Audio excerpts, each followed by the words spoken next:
There are several thousand collisions involving trains each year, which result in over 1,000 injuries and several hundred deaths. A majority of these deaths occur when someone is struck by a train while trespassing on railroad property. Remember, railroad property is private property. Trespassing along railroad property is not only against the law, it's very dangerous. Avoid taking shortcuts. The only safe place to cross railroad tracks is at a designated crossing. Don't get caught dead on the tracks. Stay off, stay away, stay alive.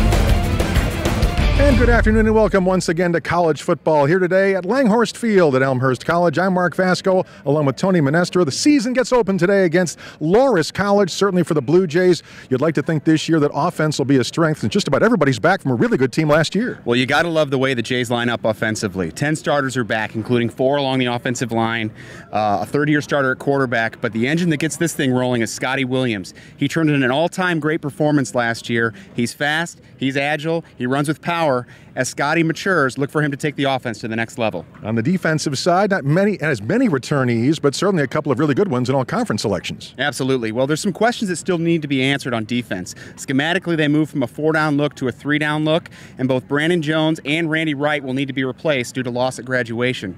But Randy Wright was an All-American type of player. They have John Janis coming back. He's a 3-time All-Conference kid at the safety position. He'll make an impact on defense and in the special teams. All right, so should be a good one here this afternoon. Hot and sticky, maybe some rain. We'll find out. Kickoff is there after this timeout.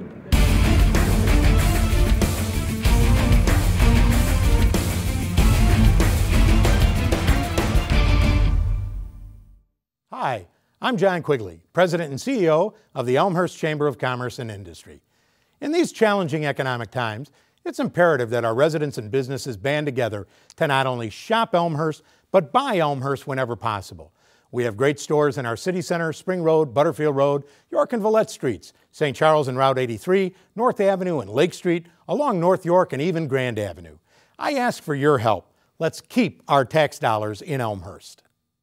I have had a great experience at Elmhurst. I'm obviously involved with the volleyball program. We're like sisters. It was instant friends as soon as I came here. Every year, the seniors get to pick places where we want to go for a tournament. So we've been to California, Colorado, Boston, and it's just been a fun experience because not only do we play volleyball, we also get to do touristy types of things. I would say we're pretty close because we practice 5 days a week for 2.5 hours. We're lifting, we're doing bonding things, and we're traveling on the weekends. So you're pretty much with these girls for 3 months every single day for hours. So we're all pretty close. This year's recipient of the Blue Jay Backer Community Service Award is Ken Bartels. A Senior Vice President and Director at Community Bank of Elmhurst, Bartels has played an active role in the Elmhurst community. He spent 28 years at Elmhurst College serving as Vice President of College Advancement and Vice President of College Relations. He holds the title of Vice President for College Relations Emeritus. Bartels held a leadership role on the executive committee of the Blue Jay Backers and also spent several years as a broadcaster of Elmhurst athletic teams on local cable TV. Bartels has served on the boards of the Elmhurst Chamber of Commerce and Industry, Elmhurst Heritage Foundation, and the Elmhurst Symphony Endowment Trust. He is currently an active Elmhurst Rotarian and a member of the Board of Governors of Elmhurst Memorial Healthcare. Bartels is also a principal of Ken Bartels Consulting and has received numerous accolades for his service efforts, including the Distinguished West Suburban Philanthropic Network Award in 2005 and the Distinguished Service Award of the Elmhurst Jaycees in 2007. He was also honored by the Elmhurst Chamber of Commerce and Industry with their Presidential Award in 1997 and the Chairman's Award in 2009. Elmhurst College President Alan Ray and Elmhurst College Athletic Director and Executive Director of the Blue Jay Backers, Paul Crone, will be presenting the award. We're going to get that back about Ken, it gives me great pleasure to recognize you today. The Blue Jay Backers are one of our primary modes of connecting to the community and for the community to connect to the college. And when I think of the community of Elmhurst, it's your name that comes first in mind. So it's with great pleasure to recognize you with this community service recognition of the Blue Jay Backers. Congratulations.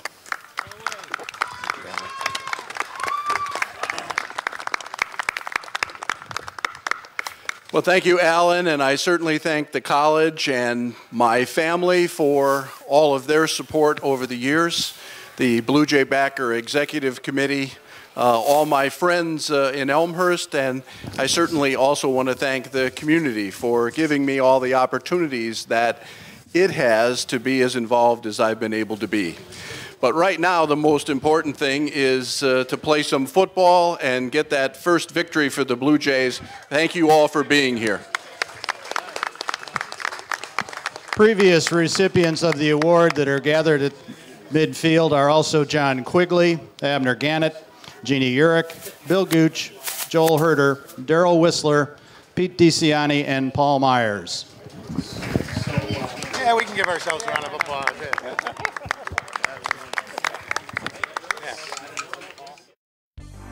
Why join Courts Plus Health and Fitness Center?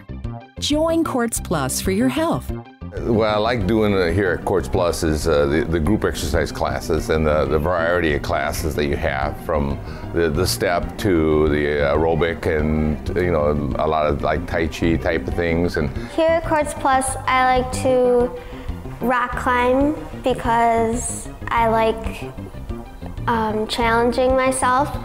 Join Courts Plus for your family. Kids Plus area is great. The people that work here are wonderful, and a lot of them have been here for as long as I've been here, which has been really nice for the kids. They come and they see familiar faces, especially when they were young. Classes that I've taken here are youth cardio, and I like that because it was challenging and it helped me with my other sports that I play. Join Courts Plus for your convenience. Courts Plus is a very convenient place to come to. It's easy to get to. It's got great parking. It's centrally located. It's near the expressway. It's got a lot of activities that you can go to. The classes are always changing. There's always a different class you can try. There's something new. And if there's something you really like, you can really get into it for an extended period of time. Number one reason is health. Very important that I stay in shape, and I think energy creates energy. And it's. I'm looking at the class behind me. I wish I was in there right now. It's a good workout. Courts Plus is a community facility offering quality health and fitness amenities, such as a 75-foot indoor pool, 6 indoor tennis courts, an indoor climbing wall, an indoor jogging track, a free weight training area, advanced exercise equipment, and many other state-of-the-art features. Call 630-833-5064 for your tour of the facility and for membership information. Courts Plus Health and Fitness Center. The members speak for themselves. So we come back here to Elmhurst, getting set for kickoff here at Elmhurst Field. And Tony, situation now where big crowd on hand for your home opener. Strike first and make sure you sort of assert yourself in the other part of this football game, because with the weather, you just never know what's going to happen later on. Well, absolutely. Brand new field, exciting day here for the Jays. And I'll tell you what, Mark, the future is right now for this Jays program. Head coach Tim Lester and his staff have done a great job putting this program in position to compete with the elite CCIW teams. A conference, by the way, that's recognized nationally for its quality football year in, year out. Well, no question about that.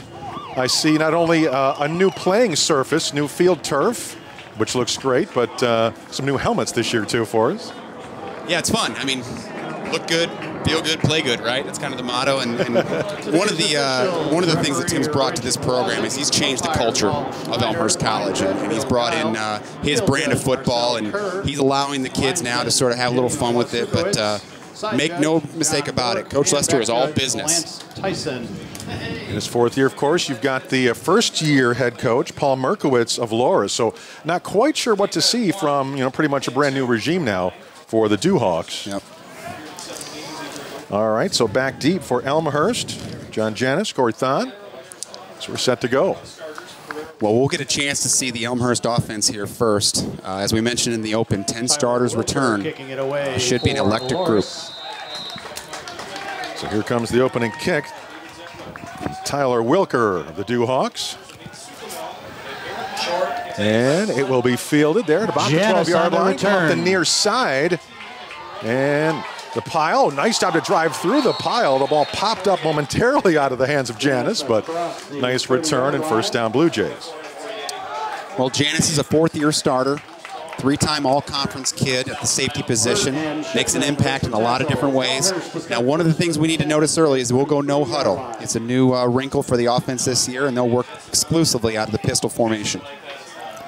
So the one-back offense, Scotty Williams. And I would imagine we'll see him early and often. So the quarterback, Joe Furco, will take the snap, hand it off Williams, and up the middle, gets to about the 35, picked up about 3 yards. Well, I'm sure we will mention Williams' name more than a few times today in the broadcast, but he will be running behind a terrific offensive line. 4 of the starters come back. First time in years. Have a slot left side. And handoff again, Williams trying to cut back middle and drag down across the 40-yard line that time. Tackle from Brandon Ronan, a linebacker from Waukon, Iowa junior for the Dewhawks. Well, given the pace of the offense, we'll try to squeeze in the starters here from left to right along the offensive line. It's Charlie Homoki, Brett Virgil, Chris Kirkpatrick, Peter Stamos, and Adam Smith. Adam is the only non-starter from a year ago. The tight end is Ryan Bach. We'll see quite a bit of Griffin Gibson as well. Your receivers are Rodney Payton, Corey Tun, Joe St. Peter, of course the aforementioned Scotty Williams, and our 3rd-year starter at quarterback, Joe Furco. All right, so penalty on the play, so we get a first down. So first down Blue Jays at the 46-yard line. So double slot here. They put one man in motion and give him the handoff off the left side. It's fumbled, picked up by the Dewhawks. They've got a chance to go all the way. There's blocking, the 10, the 5, and that's going to be a touchdown. Aaron Strong, a junior defensive lineman from Elgin, Iowa, gets the touchdown for Loras. Well, we should get another look at it here. Little veer look. Furco tries to pull it. Little miscommunication between the quarterback and the running back. Put the ball on the turf. Great job by the defensive lineman Strong to scoop and score it and get ahead of the Jays here. And good luck trying to bring that big guy down, too. So Strong, they list him at 6'2", 250. And once he picked it up, no one was going to get in his way. And now they're going to come on and try to kick the PAT, Tyler Wilker, to do the honors. So 14:06 to go first quarter, and a turnover hurts early for Elmhurst. Wilker to attempt the extra point. Here comes the point after.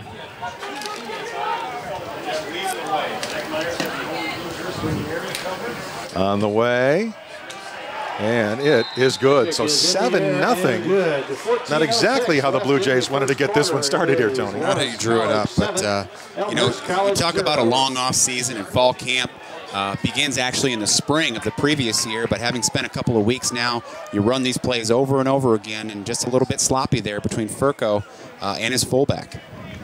Would you give that 3 yards? So tried to get the ball to Vince Gabrus, it looked like, and again, it just never really worked.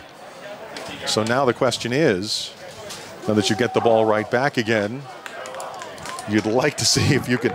And here's Strong again. Look at this big boy turn things around. Look at that again, and he had a host of blockers with him as well. So pretty impressive.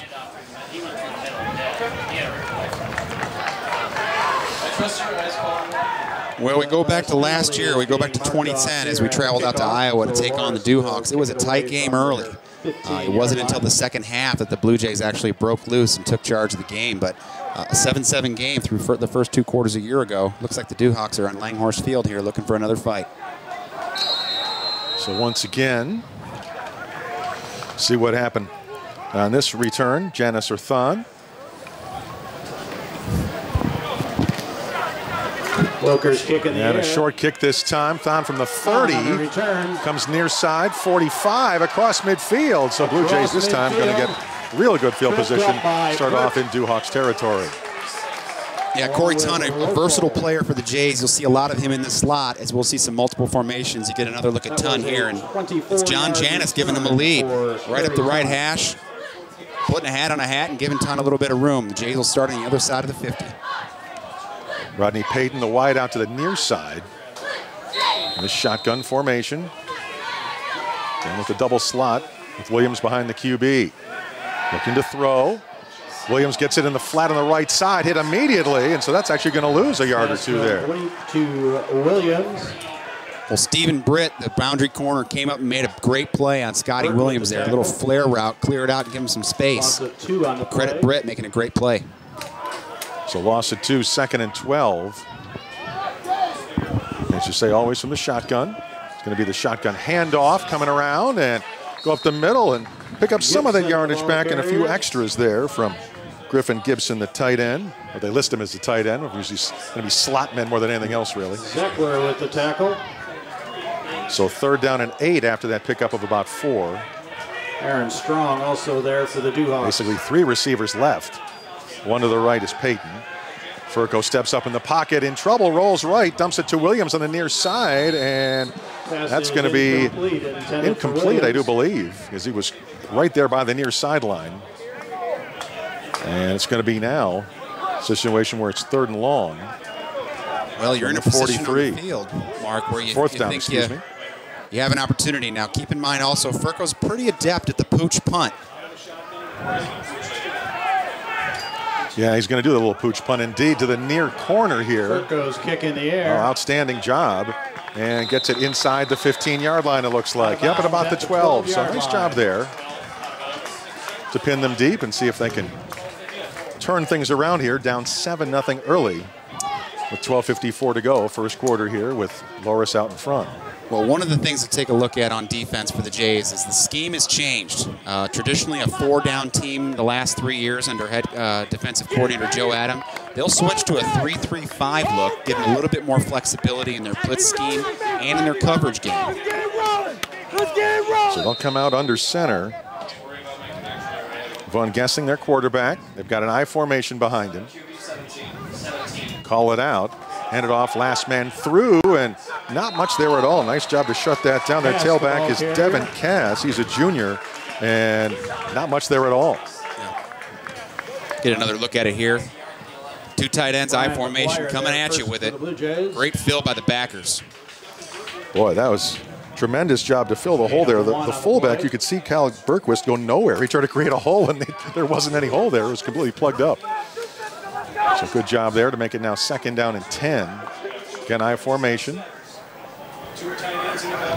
And play action, looks to throw. Going to go deep down the right side. He's got a man out there. It's going to be complete at midfield. A few yards after that to about the 45-yard line.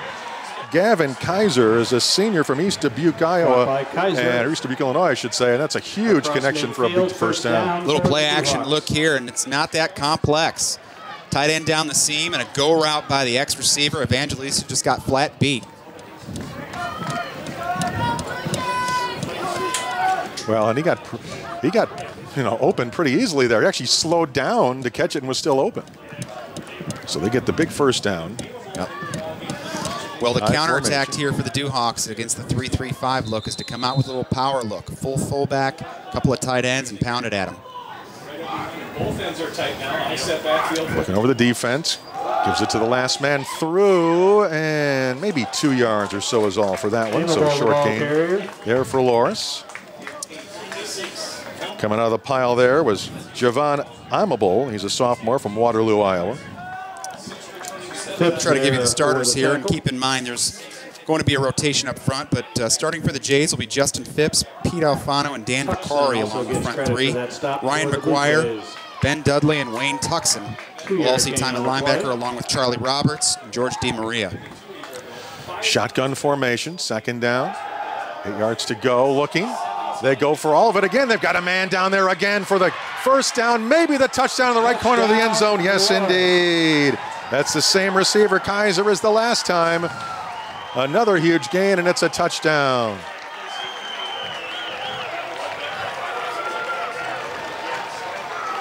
Well, a chance now to go up by 14 here with 11:27 to go first quarter. So we've only played a couple of minutes, and now it's a couple of touchdowns here for Loras.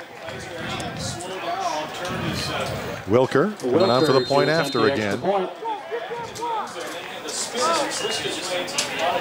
Waiting for the snap. There it is, and it's a low liner. That is good. So 14-0. Well, Kaiser's 6'3", 200, that senior, and I think they figured out they have a height advantage there. And at the very least, you just do a jump ball. Sure. Well, a little switch route here on the back end. Jamal Lane gets a little bit lost in space there. A couple of breakdowns now, one on offense and another on defense. So, yep, there wasn't anyone close enough for the jump ball there. He was wide open. And a couple of big gains for him and their second touchdown. Well, certainly a lot of energy surrounding this game, Mark. First official game on the new field. A lot of buzz surrounding this program, a lot of optimism around the Jays this year, and really shell-shocked coming out 2 scores with less than 5 minutes down in the game. Well, and they were really happy with their scrimmage against Lakeland, too, so I think this is kind of a shock as well. Yeah, tremendously efficient in the Lakeland scrimmage. The defense looked terrific. Offense was as expected, but much different outcome here in the early going. Well, Loras with a brand new coach. They were a 500 team basically last year, but a brand new coach, and obviously the new regime off to a great beginning, at least in the opening minutes of the season. Janice on the return from the 13-yard line. To the 30, the middle 35, spins and gets another yard or so. It'll be across the 35 to get this one started for the Blue Jays. Well, Loras really wanted to come into the season and improve their offensive output. They only averaged 260 yards a game last year, just a shade over 100 on the ground. So getting the ball in the air early and often is a great way to kind of get this offense moving. Jays have to react. At the 36-yard line. So once again, you've got Furco in the shotgun, Williams behind him. 2 receivers left, 1 to the right. And again, a little swing pass. Williams has some running room and across the 45-yard line, and that's going to be close to the first down. The ball came out, but I would assume he's down. Williams with the catch for the Blue Jays. But that's the last thing they can afford is to have another ball pop out. Swing route here. Get Williams out in space, puts a move on, gets a hat on the ball. Just squirted and hit the sideline. And it's just shy of the first down. So Blue Jay ball, and well, matter of fact, they are now going to say it is a first down. So 1st and 10 right at the 46. That was sort of eyeballing it rather than bringing out the sticks. So it was like, yeah, first down with the chains. Well, a couple of terrific linebackers for the Dewhawks here, and Zach Myers and David Zeckler, a couple of all-conference performers a year ago. Furco has time, but again finds Williams, but throws it behind him and incomplete. Incomplete, intended for Williams. Very conservative approach for number 7. Furco now entering his 3rd season as a starter. As we take another look here.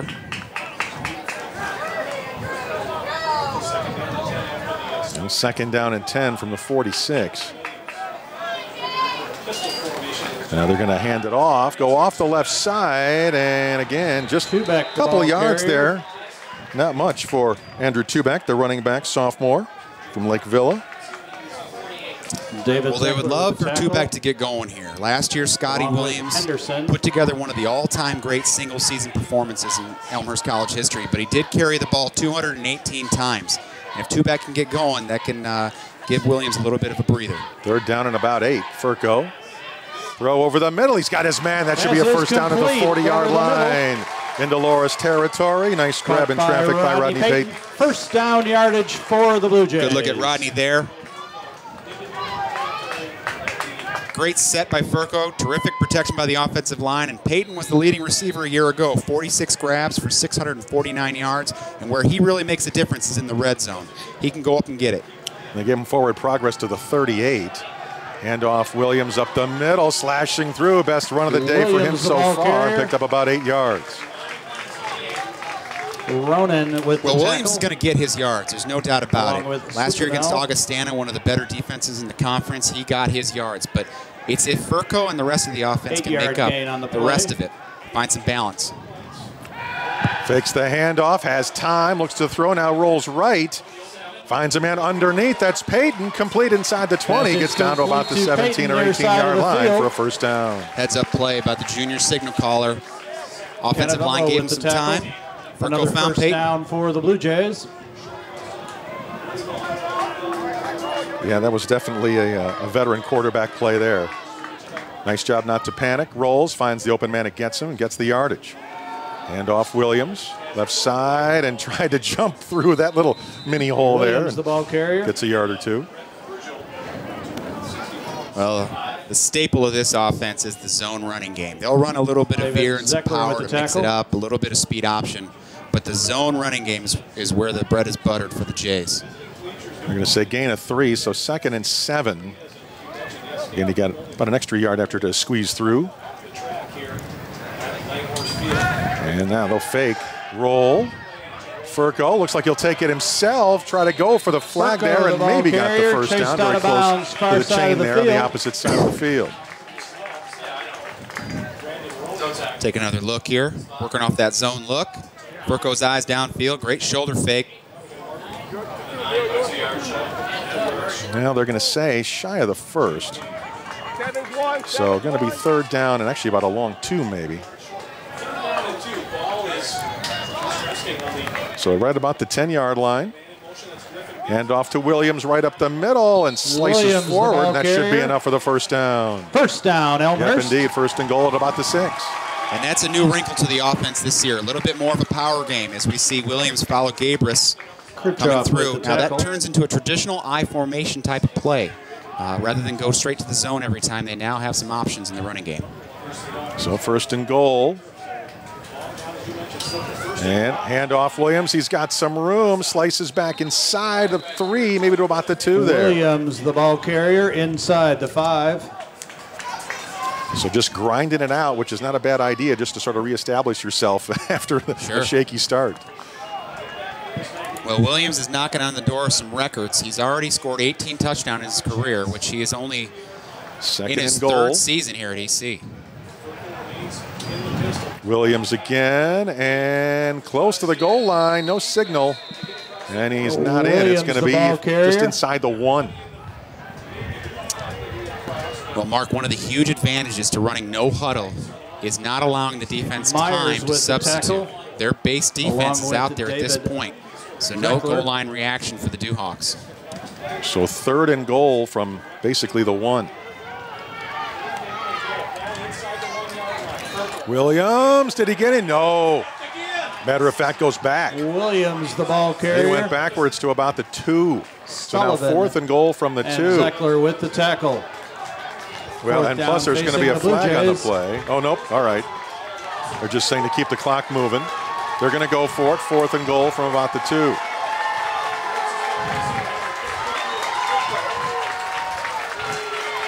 Fans getting excited now as they go for it here. And play action looking. They've got a man in the corner. Didn't throw to him, and now tripped up and dumped at about the 5. The ball carrier brought down behind the line of scrimmage. Well, how about Loras? They come up with a big play or 2 when they need it here. Well, the Dewhawks answered the call defensively, but I think that Furco had Gabris in the flat early on, waited too long looking for Peyton. Ended up hurting him in the end. Well, they've got the defense now with Loras pinned deep in their own offensive end, but come up without any points on that one with now 6:24 to go 1st quarter. Elmhurst down 14-0. Again, they've got the I formation. And last man through, trying to hurdle over, and short gain there for Cass, the tailback.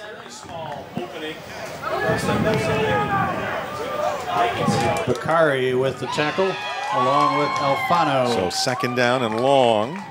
No gain on the play. Well, as a matter of fact, yeah, they're going to say no gain after all. Well, you've got a heat index today of 101, 86 degrees, high humidity, not exactly football weather. So I think, you know, before teams may be tiring, this is key first quarter here.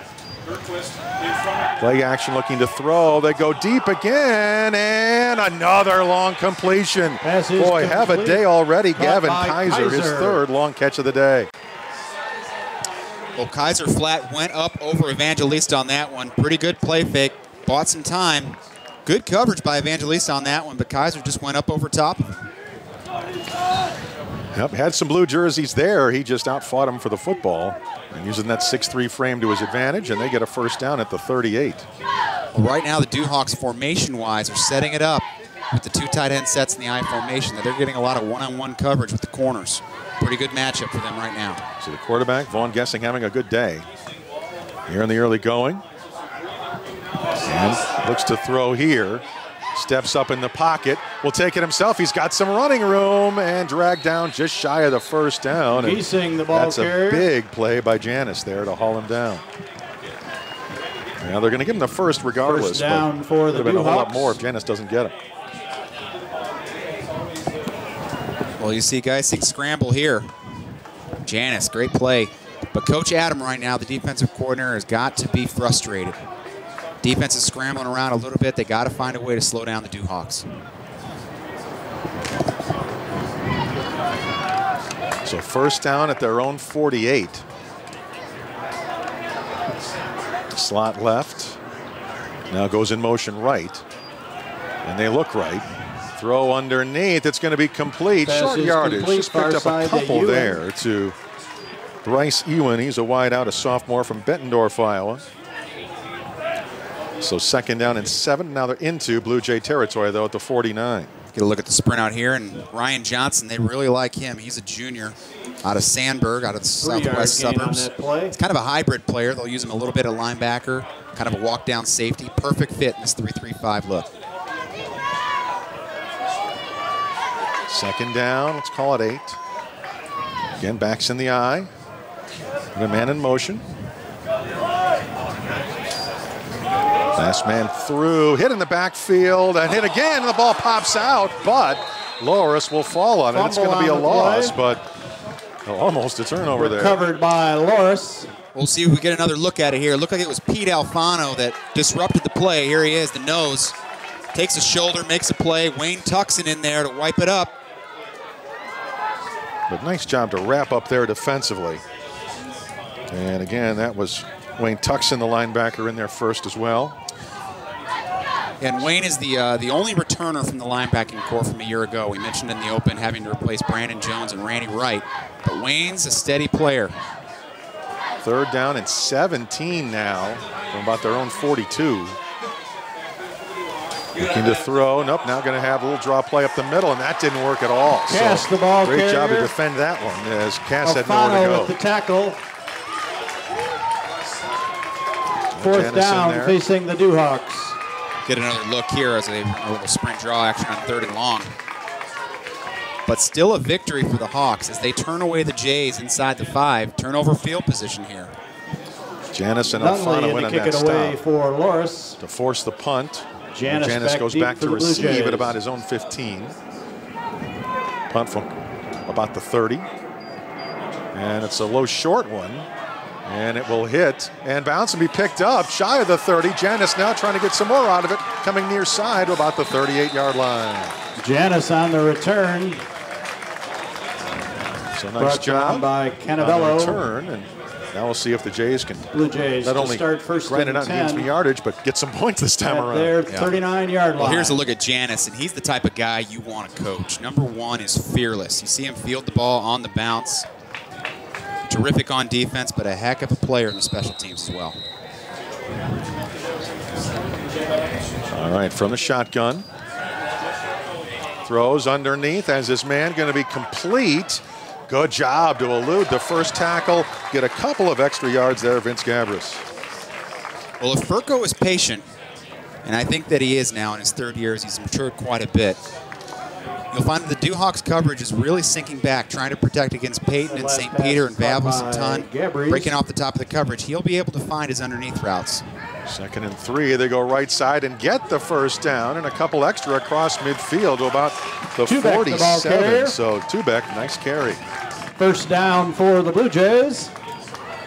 Well, like you say, Williams can only have so many touches in any one particular game. It can't be all him. He'll be beaten up by game 3 if you carry it every time. Well, not only did he carry the ball 218 times last year, he also caught 30 balls. Throw over the middle. Ooh, just a bit behind and then through the arms of Gabris. So 2nd and 10.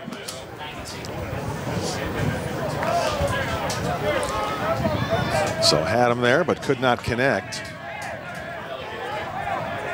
2nd down and 10. From the 47. We're now inside 2 minutes to go, first quarter. Jays are down 14-0. And Gabris will get it, and a couple of yards out of it to about the 45 to set up a 3rd and long. Gabris, the ball carrier. Well, one of the advantages of the no-huddle offense, especially on a day where you have a 100-degree heat index, is you take a look at that defense, hands on hips. It's the wear down. You know, over the 4 quarters, who's got better conditioning? Yeah, that's a really good point. That's why there's a lot of football left to be played here. And if the offense can keep this defense on the field, can wear them down. They throw to the right side. Peyton complete, and nice job to elude his defender inside the 30, down about the 25 and knocked out of bounds there. Really nice play. Yeah. A lot of credit goes to Andrew Tubeck on that one as well. Look at him getting downfield here on the replay as we see Furco finding his favorite target, Peyton. Here comes Tubeck on the wheel. He gets a block, springs Peyton for another 6 or 7 yards. Outstanding teamwork. Absolutely. Great move and a great block, and nice pickup. First down. Hand off the right side, and hit and knocked back that time. Not much there for Griffin Gibson. Well, they run this little wheel motion with what they call their H-back. Gain of 1 to on Griffin the play. Gibson here. Now the play that comes off of that now is the speed option. You start getting Tubeck or Williams out in space. Look for that here in the next couple of drives. 2nd down, about 9. Furco to throw, and he dumps it outside, just barely through the arms of the defender. It is complete, and to just outside the 20-yard line there. Ronan with the tackle. So 3rd down. 3-yard gain on the play. Let's call it 3rd and 6. Tubeck's pretty good in the open field. A 5'6", 160 sophomore out of Lakes Community, and he is fast. Looking over the middle, has a man, and has the completion inside the 15. First down yardage. Caught by That's Gabris, and that's the end of the first quarter play. So at the end of one quarter, as the Jays get a first down, 14-0 Loras. We're back for the second quarter after this timeout. Elmhurst College volleyball team kicked off the 2011 season by posting a...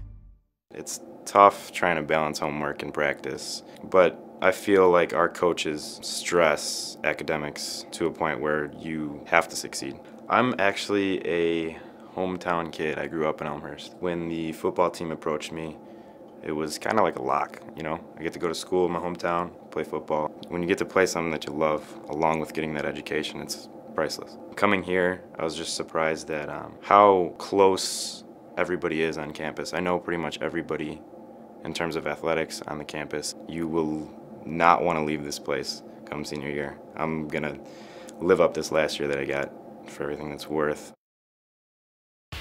Have you visited the Elmhurst Public Library lately? The Kids Library is a wonderful place, especially with our many exciting children's programs. The second floor is home to the adult and teen collections. From research to magazines, we've got it. We have more than 80 computers throughout the building. Or bring your own laptop. The entire building has wireless access. Need a quiet place to study? Try our silent study rooms. Book one of our spacious meeting rooms for your group. Our convenient book drop and drive-up window make picking up and returning library materials a breeze. And don't forget, EPL is open 24/7 online at elmhurstpubliclibrary.org. So set for the second quarter, 14-0. Blue Jays trailing, but on the drive. Looking to throw, Furco. Rolling right now, has time on the run, looking at the end zone, throws, and it's going to be incomplete. Pass is incomplete. Well, not a bad decision. I think just sort of, I'll fight another day and just sort of throw that one away. Sure, terrific job by the Duhawks secondary here. Well, first quarter certainly belonged to the Loras offense. Thanks to those big connections to their receiver. Second down and 10. And a handoff left side. Two back, trying to turn the corner. Gets pushed out of bounds after a couple yards. Well, one of the goals of moving to this no-huddle offense is not only to control the pace and the substitutions of the defense as we get another look at Tubeck running the zone play, but it's to get more plays. 26 plays run by the Elmhurst offense in the first quarter, but 0 points. They have to get more efficient with their play calling if they're going to keep up with the Duhawks today. All right, 3rd and 7 from about the 10. Looks, fakes, now comes near side, and he'll try to take it himself and just get a couple yards before he runs out of room. Now that's going to set up a 4th down. Well, again, the Hawks doing a great job on the back end. Furco forced to pull it down. Coach Tim Lester will be faced with another decision here on 4th down. Nice job to get as many yards as he could out of that without getting hit. They're going to call, though, a defensive hold. Defensive holding penalty. Oh, that's a huge break. You get the down over. Down. Oh, yeah. That's right. Not only is it down over, it's actually first down.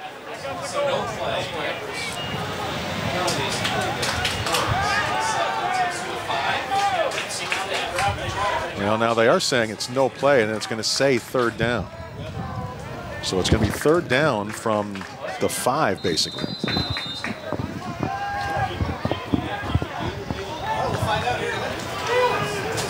So from the shotgun.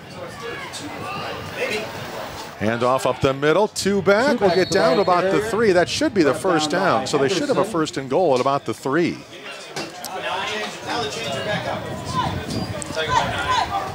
Well, the Jays committing to the power running game here, relying on this offensive line, a veteran line.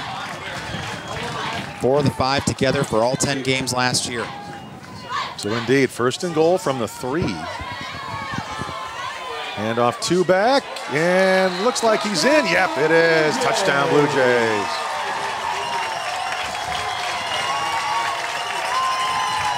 Well, that feels a little better. Yeah. And nice job by the line to clear room for Tubeck up the middle. Fight his way in. Coming on for the point after. Trying now to make it a 14-7 deficit with 13:53 to go in the half. So currently 14-6. Trevor Spalding coming on for the point after.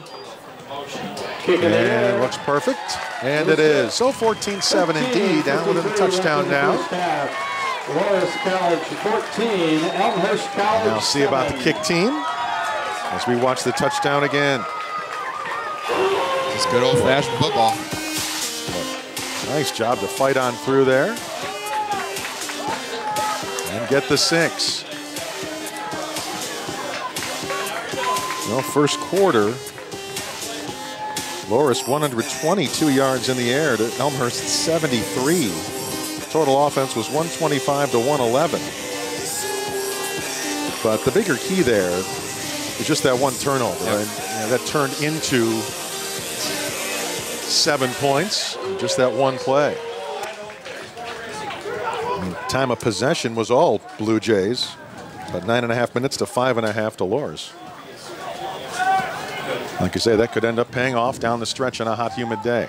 Well, as you take a look at the total yardage by Loras, 125 in the first quarter, 119 of it's to Gavin Kaiser. And that's on 3 catches. For the other 7 plays, you're talking about 6 yards. Right. Spalding getting ready to Well, like you say, yeah, you find a way to solve that, cover him, and then they have to find something else to go to. Well, here's the EC Wolfpack, they like to call themselves, the kickoff unit for the Jays. Well, that's the number 8. The man has had all the receiving yards so far, Kaiser, and, well, not too many yards there on the return, and only gets to just past the 20. How about Andrew Tubeck running down and making a play on kickoff? Man who scored the touchdown. Loras College to start first and Impressive guys that we're going to see a lot of playing time today.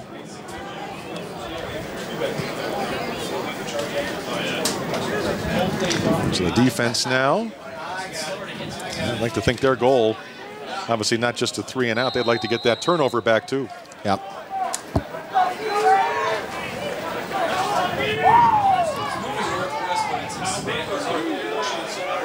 So here we go from the shotgun here for them.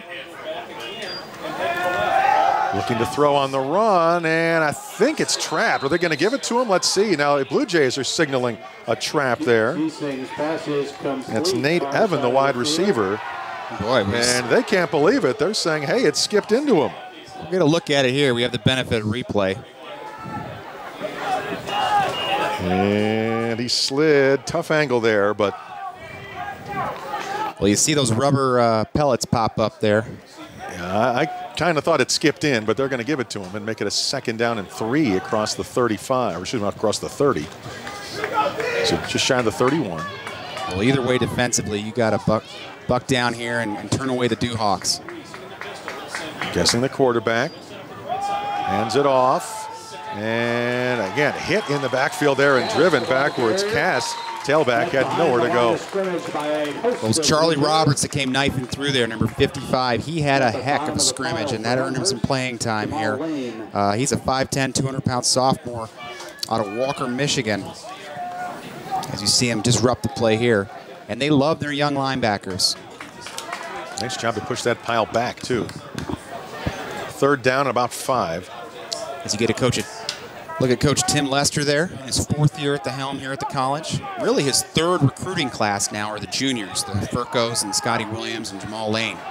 I'll tell you how long I've been around. I announced Tim Lester when he was a high school quarterback in Wheaton. Wheaton Warrenville. Yep, exactly. Rolling right, looks to throw.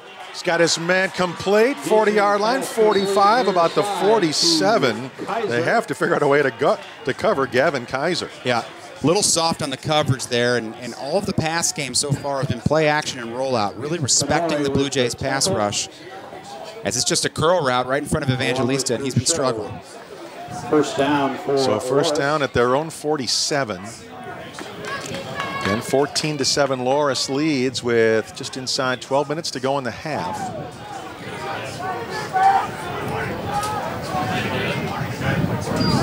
Looking to throw. Over the middle, overthrows, and ooh, almost intercepted, but over the head of Mark Evangelista.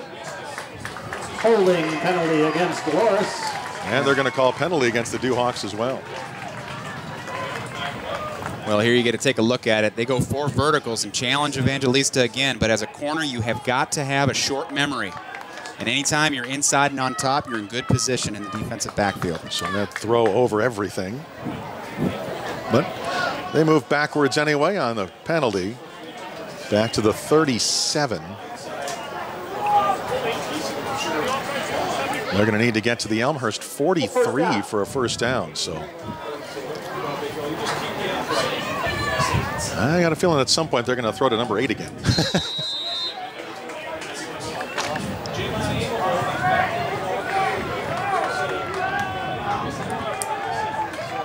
Go back to the shotgun. Aimable next to him. Sprint out. Stops, has time, throws, and it's going to be over the head and through the hands, it looked like, of Bryce Ewan. They're wide out. Intended for Ewan. A terrific heads-up play by Ryan McGuire, the linebacker here. And again, they go to the rollout, move the pocket, protect the quarterback, give him a bit more time. Simple route combination. Nice play by McGuire. Yep, well covered. Well, they had Aimable next to the quarterback there. Aimable, you're talking about someone 5'4", 178 pounds, though, a sophomore from Waterloo, Iowa. He's not very tall, but he's awfully stocky. And pretty strong, you could tell. But he's off the field again here. Shotgun. Guessing. We'll just dump it here in the right flat. And again, not much there at all. Well defense, cast nowhere to go. Well, this is exactly why John Janis has been recognized as an all-conference performer the past 3 years. Take a look at Janis here if you get him in the screen. No gain on that play. Well, since he's always around the ball, you're going to see him pretty soon. What a disruptive player, and you see Wayne Tuxen top it off. 3rd and long. Yeah, you can tell we're going to be talking about Janis and Tuxen all day today. We already have been. 11 minutes for the half. Blue Jays down a touchdown. Loras at their own 37. 3rd down and 20. And play action. In trouble. Down he goes. Back at the 25. A lot of names to call there. Yep. And Danny Vicari, the defensive lineman, first one to the quarterback, and I love the call. 3rd and long, bring some pressure. Dwyer was in there. There were a whole bunch of Blue Jays. They get credit for that sack one way or the other. They're going to force the punt. It'll come from about the 15. Janis back to receive at about his 35. It's a big play there.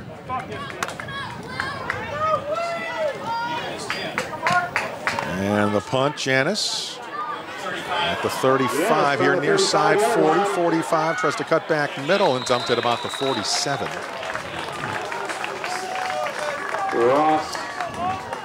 Well, defensively, the Jays have proven an ability to shut down the run game, partly due to this guy, number 1, as you see Janis in the punt return game. But if you can shut down the Duhawks' power running game, makes them one-dimensional, plays right into the hands of the defensive coordinator, Joe Adam. So Furco has Williams behind him.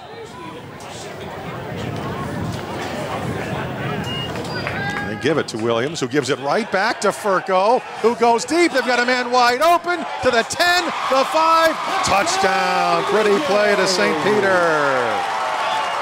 St. Peter with the catch for Elmhurst. Boy, can't do the flea flicker much better than that, Tony.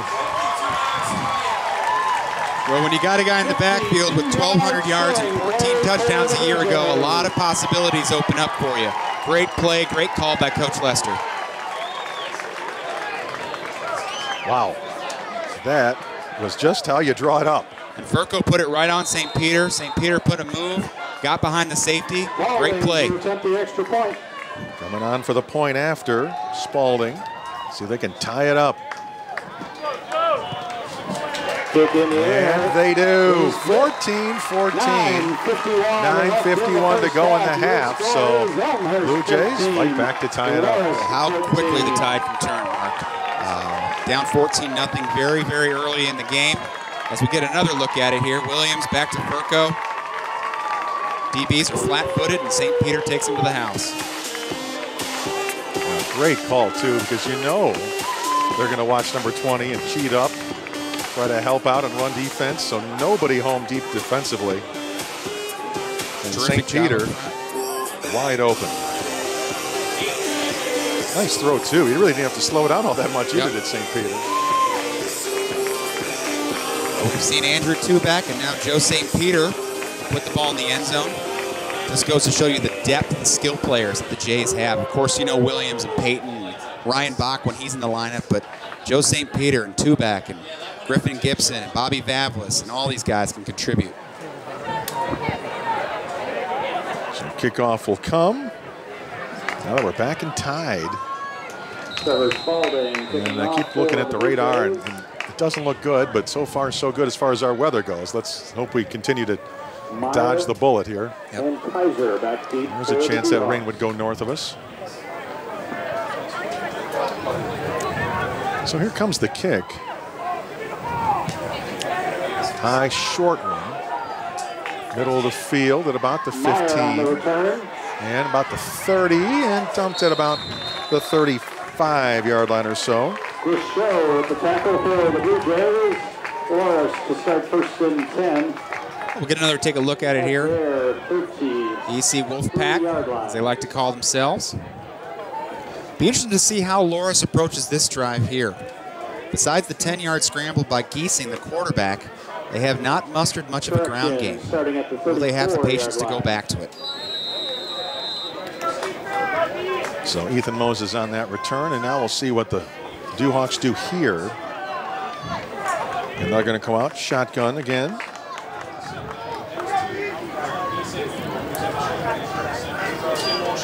Guessing will look. Pump fake, in trouble. Down he goes back at the 25. Wayne Tuxen there.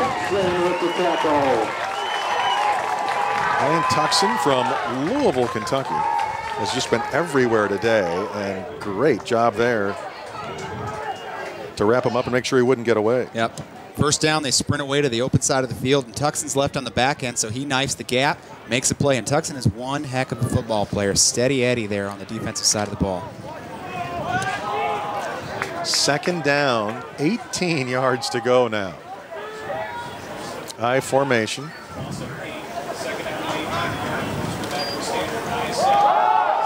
And finally a big run for them. First time all day, but it's a big gainer across midfield to the 40 and finally pushed out of bounds at about the 30-yard line of the Blue Jays. And Devin Cass had been shut down all day till right then. Yep. Well, they caught the Jays in a blitz right there. As we'll get another look at it here. Janis ran right past the play, and Cruchot, the safety, made a bad angle on it. Here we take a look. Nice job to pop outside. Yep.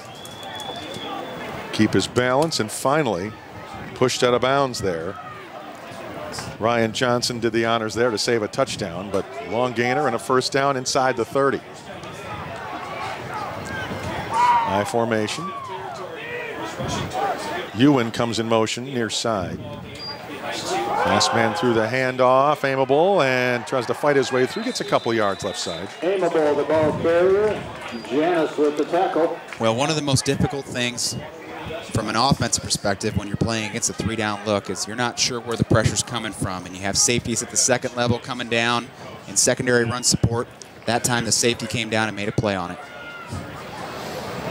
So 2nd and 7. Just inside 8 minutes for the half now in a tie game.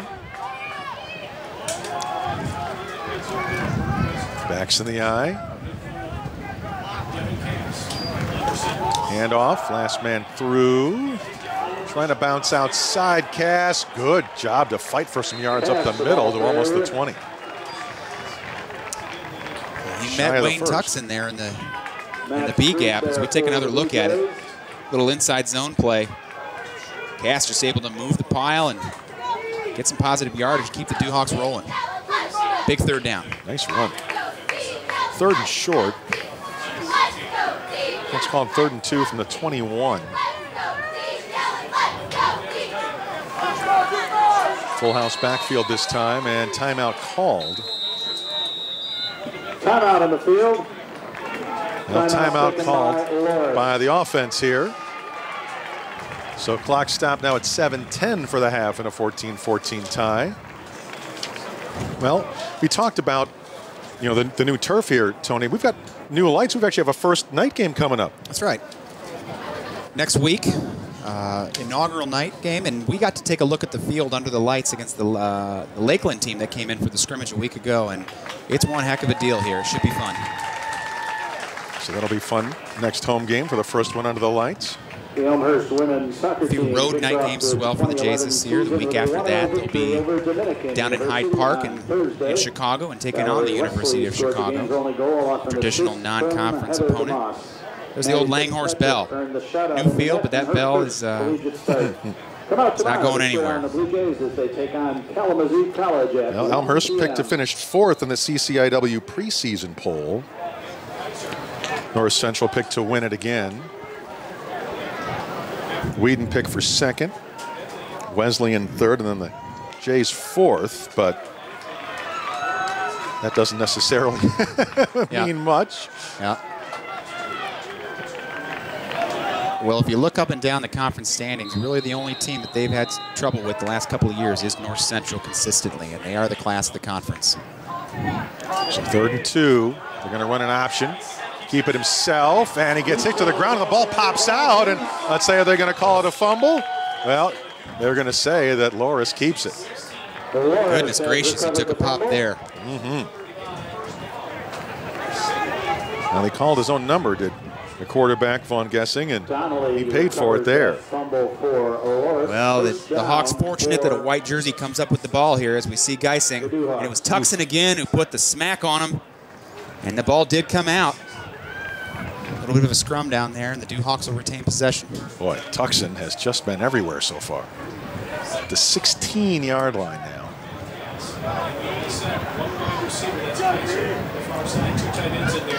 Yeah, handoff. And Cass will get about 5 yards, maybe 4 yards. Right up the gut. Wild with the tackle. And time not really a factor on this drive. Inside 6.5 minutes for that. Got time. New Loras head coach Paul Mirkowitz showing some patience here.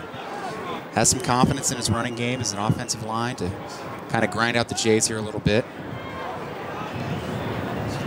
Well, they also don't necessarily want to give the Jays a whole lot of time to come back the other way. Sure. Well, number 8, Kaiser, going to the far side, the left side. Backs in the eye.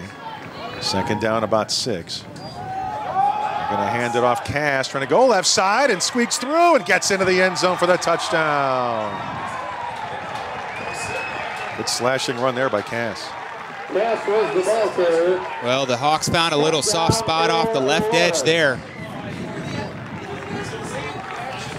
See if we can take another look at it. Cass has run hard today.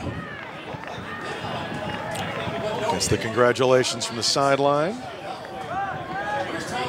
Wilker comes in for the PAT as Loras retakes the lead.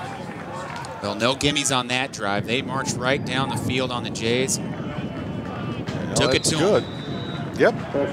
So 21-14. So Loras has the lead. 5:44 to go in the half. So the positive is there's plenty of time for Elmhurst now to come back the other way and tie it up before they go into the half, as you see him tumble into the end zone. Well, very soft edge here. You get the double on the nose and Alfano. Wash the DN down. Ryan Johnson is up the field. The safety's too late at that point to come over and make the play. 6 in that invitational. Warren Williams was the top finisher for the women's team. Give Loras credit. Led the men's squad. 7-play drive to march down and get the touchdown. Well, going back to last year's meeting, Elmhurst outscored Loras 19-7 in the second half to break open a 7-7 tie. It was the inaugural meeting between the two teams, so a little bit different flavor this week, this year. Much more high scoring in the early going. Well, Loras bringing back 5 starters on offense, 6 on their defensive side. Playing with some confidence here early in game 1. Ready to kick it away for the Hawks. Under their new head coach. Here comes the kick. Good kick. Payton at about the 2-yard line or so. Will come near side to the 20. Shots, jumps a man to the 35, the 40. Nice return, out of bounds at about the 42. Well, Rodney averaged over 20 yards of return last year. That time showing off his athleticism, and he'll go right back out there on offense. Get another look at it. The tackler went low, and he went over the top of it. Well, Payton's dynamic, there's no doubt about it. Prepped at Nazareth Academy, went down to Florida A&M for a year. Glad to have him back here. 2 receivers right. Payton to the near side. Furco will hand it Williams. And he's got a couple, only about 3 or so. Yeah, Williams has not really been much of a factor yet in this ballgame today. Which is surprising, given the experience up front on the offensive line and obviously the ability of Williams.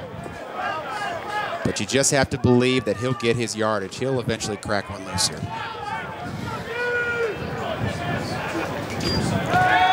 Has time to throw, has a man. Payton complete, first down, breaks the tackle. Gets down to about the 42-yard line of Loras. And again, patience, mentioned it a few drives back. As long as Furco's playing underneath the coverage, they should be okay. Great set, great throw. Furco's really improved his arm strength here in the offseason. He shows it off there, throwing a dart to Payton.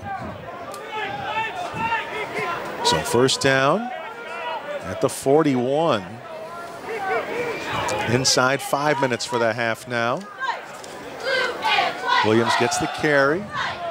Slices through middle, and nice pickup there. Shy of the first down, but picked up about 8. And he had an amazing amount of yardage, 1,220 last year. 8-yard gain on the play. And 14 rushing touchdowns. That's a pretty impressive number. Yeah, and what's most impressive about it, the next closest gainer was 140 by Griffin Gibson, and he only had 20 carries. Wow. Talk about carrying the load. Fake handoff to Williams. Now they're going to throw it to him. And see if he can create. Gets inside the 30, down to about the 26. First down yardage. Well, you get Scotty rolling here a little bit. Design screen coming back. And you can do that with the athletic offensive line. You see Loki and Virgil and Kirkpatrick, and of course Stamos out there out in front. Looking to throw. Again, good blocking.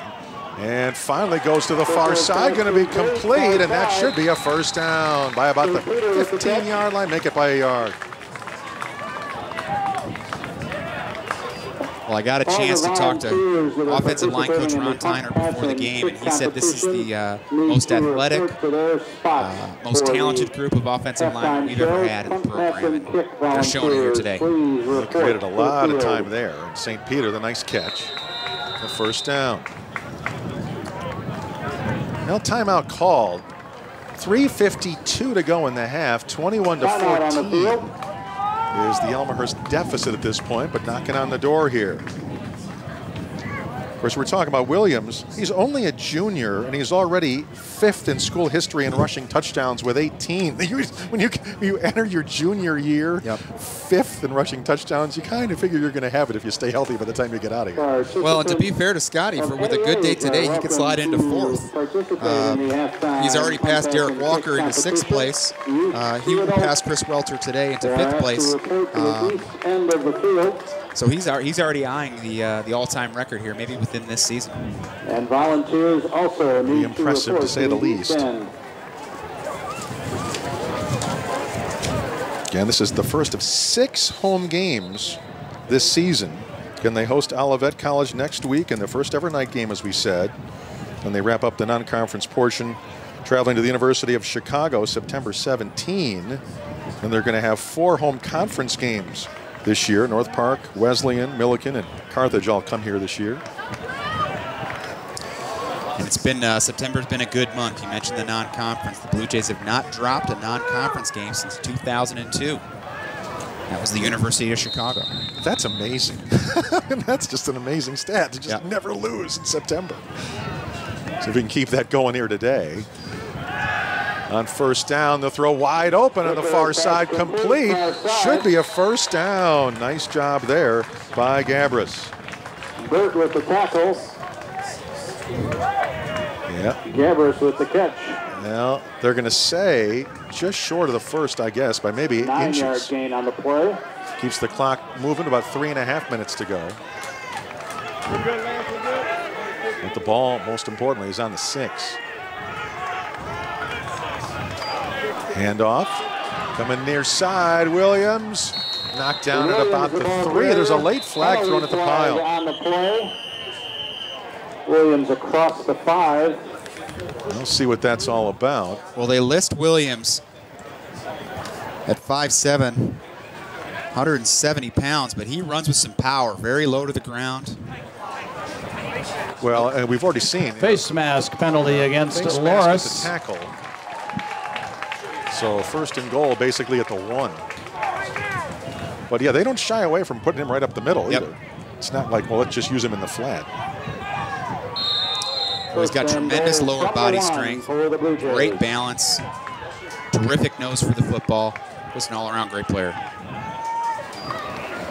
And they're going to fake it and throw it into the end zone for the touchdown. Josh Schmidt, the tight end. Schmidt with the catch from Furco. Well, I think the whole world thought Williams was going to get it, so they figured, well, let's make it a little interesting. can get a short touchdown pass out of it. Here comes the point after to try to tie this game at 21. Spalding to attempt the extra point. Oh, get a look at Spalding.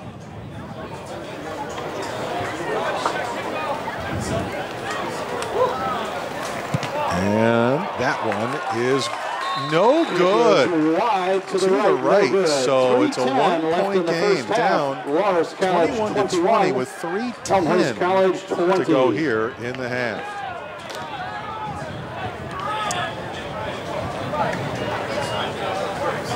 Well, you just hope that that doesn't come back and haunt you at any point.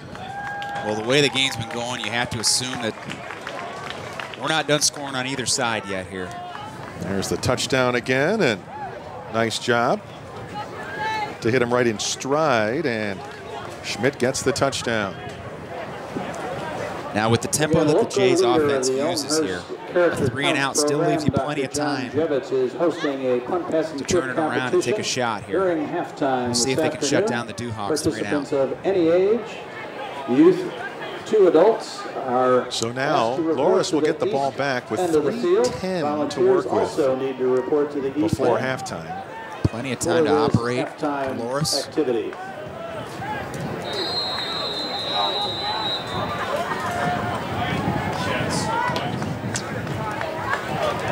Spalding to kick it away for the Blue Jays. So here we go. I imagine they're trying to kick away from Kaiser, who's had a good day today. And they do. And it goes deep to about the 5. Meyer on the return. Come near side of here, and a nice tackle there. Tubeck. Flipped up by Tubeck. Well, Tubeck showing he's a heck of an all-around football player with that stop. Well, he's got a heck of a lot of speed there, and that's a tremendous play to keep the Dewhawks pinned back a little bit here. So we'll get another look at it here. Watch Tubeck knife through. Nice job there.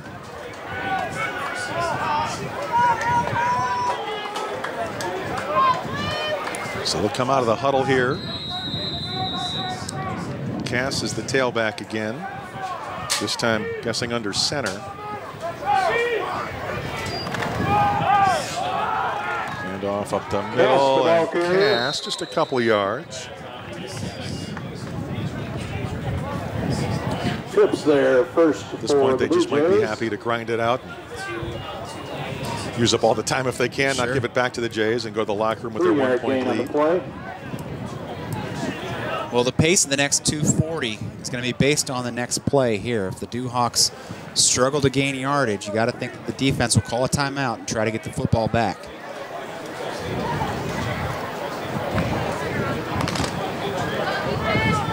So 2.5 minutes now.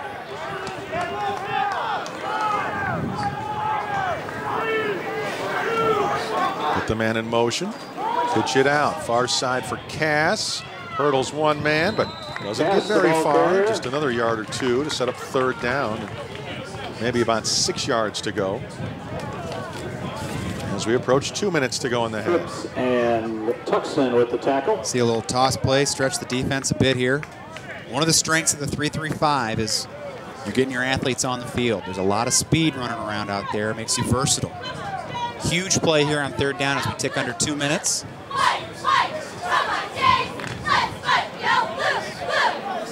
You stop him here, and you definitely have a little bit of time to work with. Especially if you get a nice return. You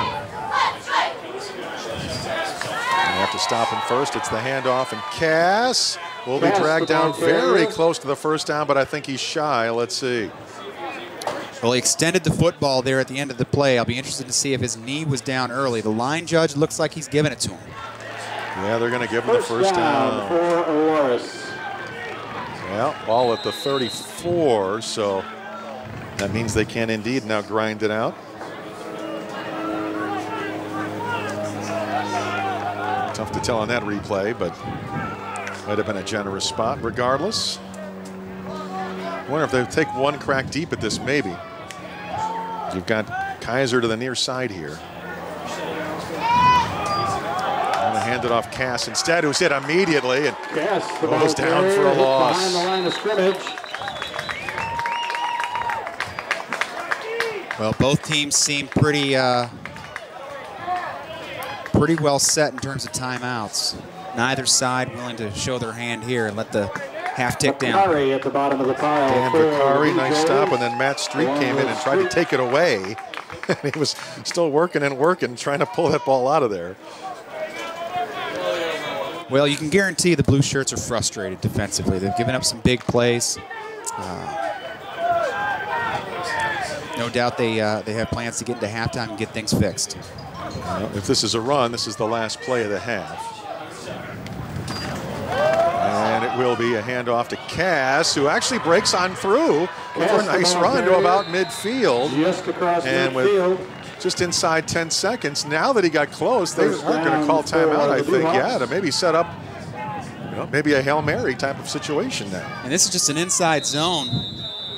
Cass makes a great cut. Cruchot is forced to make the play at the end, but some missed tackles at the point of attack.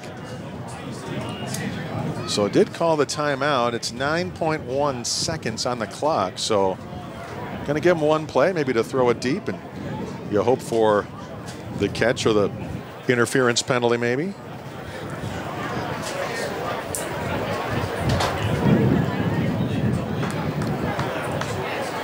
So let's see how Elmhurst decides they want to defense this. Well, here we are at about 10 after 2 o'clock. It's been a pretty swiftly moving first half, despite all the scoring, but you have to wonder, is the temperature going to affect the teams in the second half? And it comes down to who's better conditioned. Well, especially if we can finish this before any rain comes, because the rain might cool it down, but that certainly is not the case now. Our great Comcast. At least the cloud covers come over and helped a bit. Take a look at that. Beautiful sight here of Langhorst Field from up above. Exciting time of the school year, Mark. Students just got back last Monday. Campus has a buzz. First home game.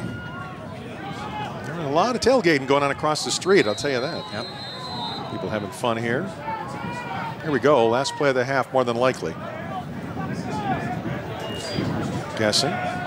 Steps up, lets it go near side, and he overthrows his man. Kaiser couldn't quite catch up to it, but they will now have time for one more play with 2.7 seconds remaining. Pretty well defensed that time. Yeah. Take a look at a couple of coaches there. Kyle Derrickson and Justin Taliga. No surprise they threw it to number 8, Kaiser, who's had an amazing half. They'll probably throw it to him one more time.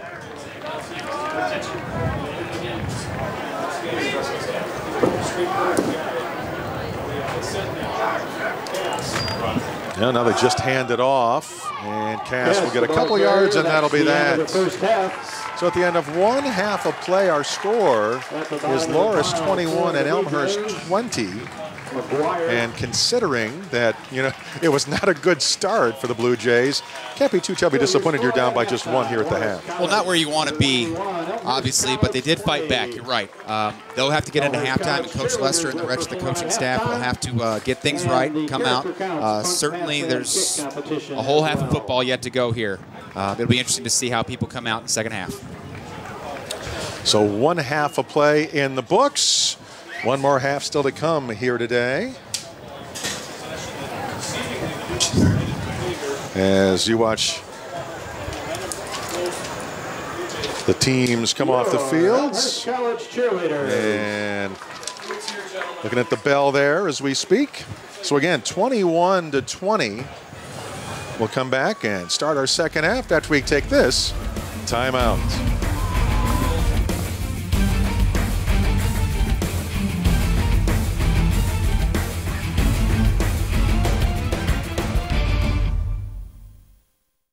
Hi, I'm John Quigley, President and CEO of the Elmhurst Chamber of Commerce and Industry. In these challenging economic times, it's imperative that our residents and businesses band together to not only shop Elmhurst, but buy Elmhurst whenever possible. We have great stores in our city center, Spring Road, Butterfield Road, York and Villette Streets, St. Charles and Route 83, North Avenue and Lake Street, along North York and even Grand Avenue. I ask for your help. Let's keep our tax dollars in Elmhurst. I Wasn't sure getting out of high school if I wanted to bowl in college, but after I graduated high school, I knew that there wasn't any way I was gonna not be able to do it. So I'm glad that I came to Elmhurst because it gave me that chance. Last year was a good year, had the first winning record for the team. I really like being on the team. It brings a lot of people together and it makes it a lot easier to meet other people. We're with each other 24/7 on the weekends when we have tournaments and like 3 days a week for practice. Some of us work out together, go to dinner together. It's nice having those close friends to always fall back on if you need something, and they're always willing to help. There are several thousand collisions involving trains each year, which result in over 1,000 injuries and several hundred deaths. A majority of these deaths occur when someone is struck by a train while trespassing on railroad property. Remember, railroad property is private property. Trespassing along railroad property is not only against the law, it's very dangerous. Avoid taking shortcuts. The only safe place to cross railroad tracks is at a designated crossing. Don't get caught dead on the tracks. Stay off, stay away, stay alive. So we come back getting set for the second half, but before we do that, we've got the first half to look back at, and obviously, Tony, a situation where things got off to a tough start for the Blue Jays thanks to an early turnover, and very shortly, Blue Jays found themselves down by a tally of 14-0. But here's the first touchdown. We put the ball on the ground. Yeah, and the defensive lineman Aaron Strong took advantage of it, put the Dewhawks out in front, 7-0. And again, once he picked it up with his size, it was going to be awfully hard to bring down, so we got them going in a hurry. And then it was a great aerial show. Kaiser wide open for the first of his long touchdowns. Yep. One of his 4 catches for 136 yards. But the Jays answer back. Finally, after going down 14-0, Tubeck crashes up the middle of the end zone there for a 2-yard run. And then Blue Jays are ready to kick it off. the trick play here. As you see Furco step into it, found St. Peter, who beat the defense, tied the ball game up, 14-14. Again, you can't write it up any better than that one was executed. And then Cass goes in from 13 yards out. Yeah, and the Dewhawks found their running game late in the first half. We'll see if they can come back to it here. And then Schmidt went in on a 2-yard pass from Furco. But now we are set to go here, down 21-20. We'll be kicking it off. As the return will start from about the 7-yard line. And to the 30, and stood up at about the 35-yard line. So Billy Wood, pretty good return for Loras. Well, just taking a peek at some of the first half stats, very similar in terms of numbers. Yardage is very similar. Time of possession is very similar. One of the big differences is rushing yardage. Scotty Williams unable to get it going, only 31 yards on 11 carries, as opposed to Devin Cass's 82 yards on 15 carries. So the Dewhawks able to control the line of scrimmage. We'll see if that can flip-flop here in the second half. Now again, thunderstorms in the area. We've been very lucky so far. No rain here today, but the wind definitely picking up. You can hear the wind whistling here. Shotgun, looking to throw over the middle. It's going to be complete. First down yardage into Blue Jay territory at the 45. Bryce Ewan on the reception. Well, that's a cover 3 beater there. They go 4 verticals with it, and they got 2 seam routes. Safety has to make a decision as you take a look at it here. Able to get behind the linebackers and in front of the safeties. So first down at the 45. Shotgun again here. Guessing. Look to throw. In trouble. Down he goes. Oh, that was really impressive. Looked like one of 2 different guys had a chance at him, but once you saw Vicari shoot through, wasn't going to elude him. How about Danny Vicari out of Grand Rapids, Michigan? He's been a special teams player for the Jays the past couple of years, making an impact on the defensive line there. And the Dewhawks went right back to that 4 vertical look that time, challenging the Jays secondary. Yeah, great play there. Took his blocker right with him to the quarterback. Now shotgun. Handoff up the middle to Cass, trying to find a hole, cannot really. And nice job to string him out and put him down. Janice there. Well, the last third and extremely long situation we had at the end of the second quarter, the Jays brought some heat and some pressure, turned over the field position, and ended up scoring. We'll see if they bring some heat here. 3rd down and 10.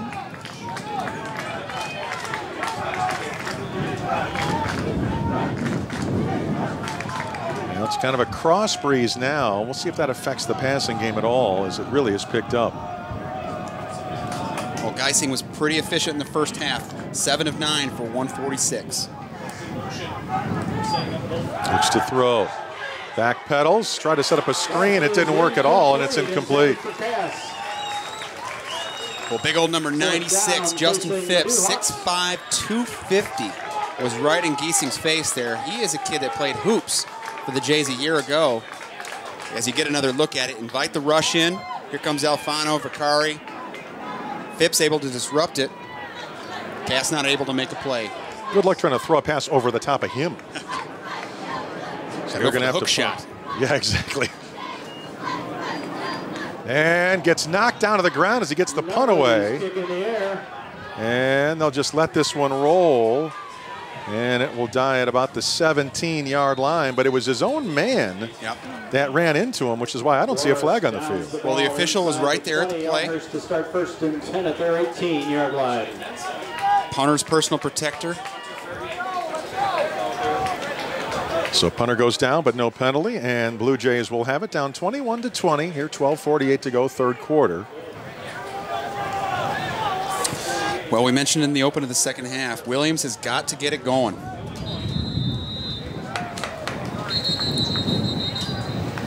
Well, there's a whistle before we get started here.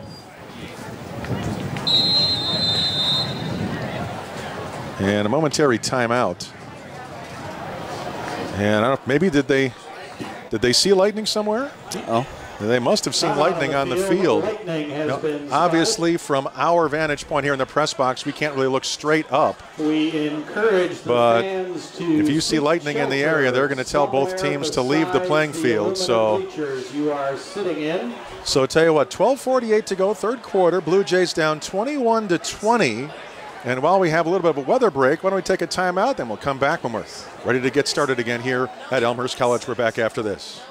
Wrestling here has been great. I've been able to achieve some of my goals I've set for myself, and I guess coming to a smaller school in wrestling, I got to be able to start right away and wrestle every year so far. Coming here and be able to compete right away is great. Since coming here in wrestling, I'm a 3-time All-American. I won a national championship this year, went undefeated. 2-time conference champion, conference outstanding wrestler this year. Me and Coach Marinette are pretty close. I go in there all the time and talk to him, not just about wrestling. And since coming here, I've been able to relate closer to my team and the coaches and stuff.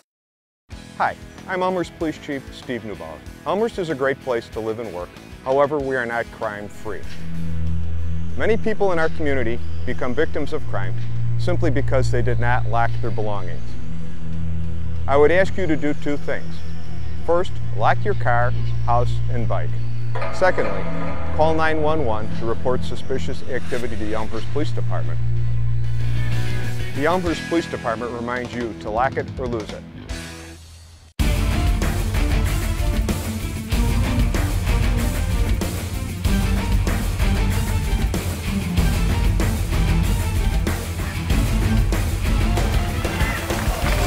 So we come back to Elmhurst College after the weather delay. Can't even really call it a rain delay. Had some lightning in the area. Had to have the players come off the field for a while, but with that thankfully through and no real storms, Tony, in a sense, I think we got lucky. Well, and we had the new stadium, but I didn't know we had built a dome over it. I think every suburb got hit with a little bit of wet stuff, but we managed to stay dry here. A little bit of lightning off in the distance, but we're good to go now. And the Jays will pick up where they left off inside their own 20. And see if that delay, it's going to be over an hour basically, for the actual delay itself. And you wonder how that's going to affect the teams. The one thing it did do, the wind shifted and it cooled off considerably. It's right now a much more comfortable day. So luckily the heat index has dropped.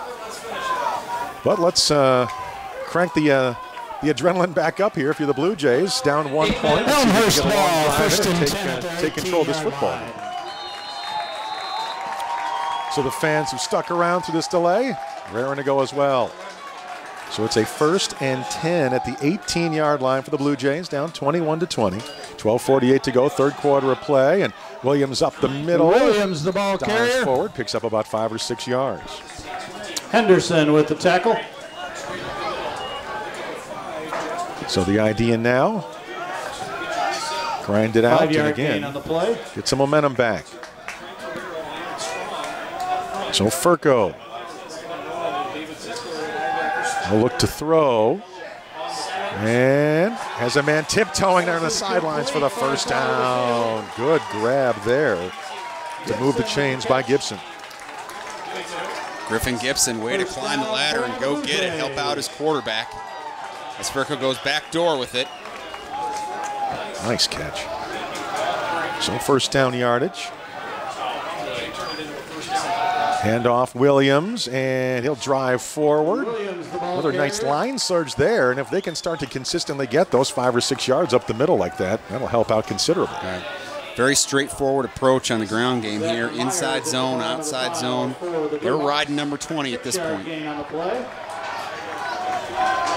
And double slot with the shotgun here. And pump fake. Looks to go long. St. Peter's got his man complete to the 20. Great cut back to the middle, the 5-yard line, and the touchdown. Outstanding double move by Joe St. Peter. He beat the corner on an out and up.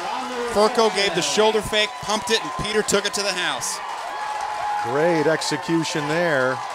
And St. Peter, better job of losing his man. Great pass, hits him in stride. And look at that, right in stride, then cut back middle there so no one could catch up from behind. Beautiful play, and Jays retake the lead. 61 yards later, and Joe St. Peter has his second touchdown. Jays on top. Trevor Spalding for the point after. Way too much football left to worry about going for 2 or any of that kind of thing. And they will get that 1 point. Sneaks inside the right upright. So 11:35 to go in the third. And Blue Jays back on top in a seesaw affair, 27-21. Well, you take another look at it here as Furco put it on the money. Oh. Joe St. Peter pulling away from it.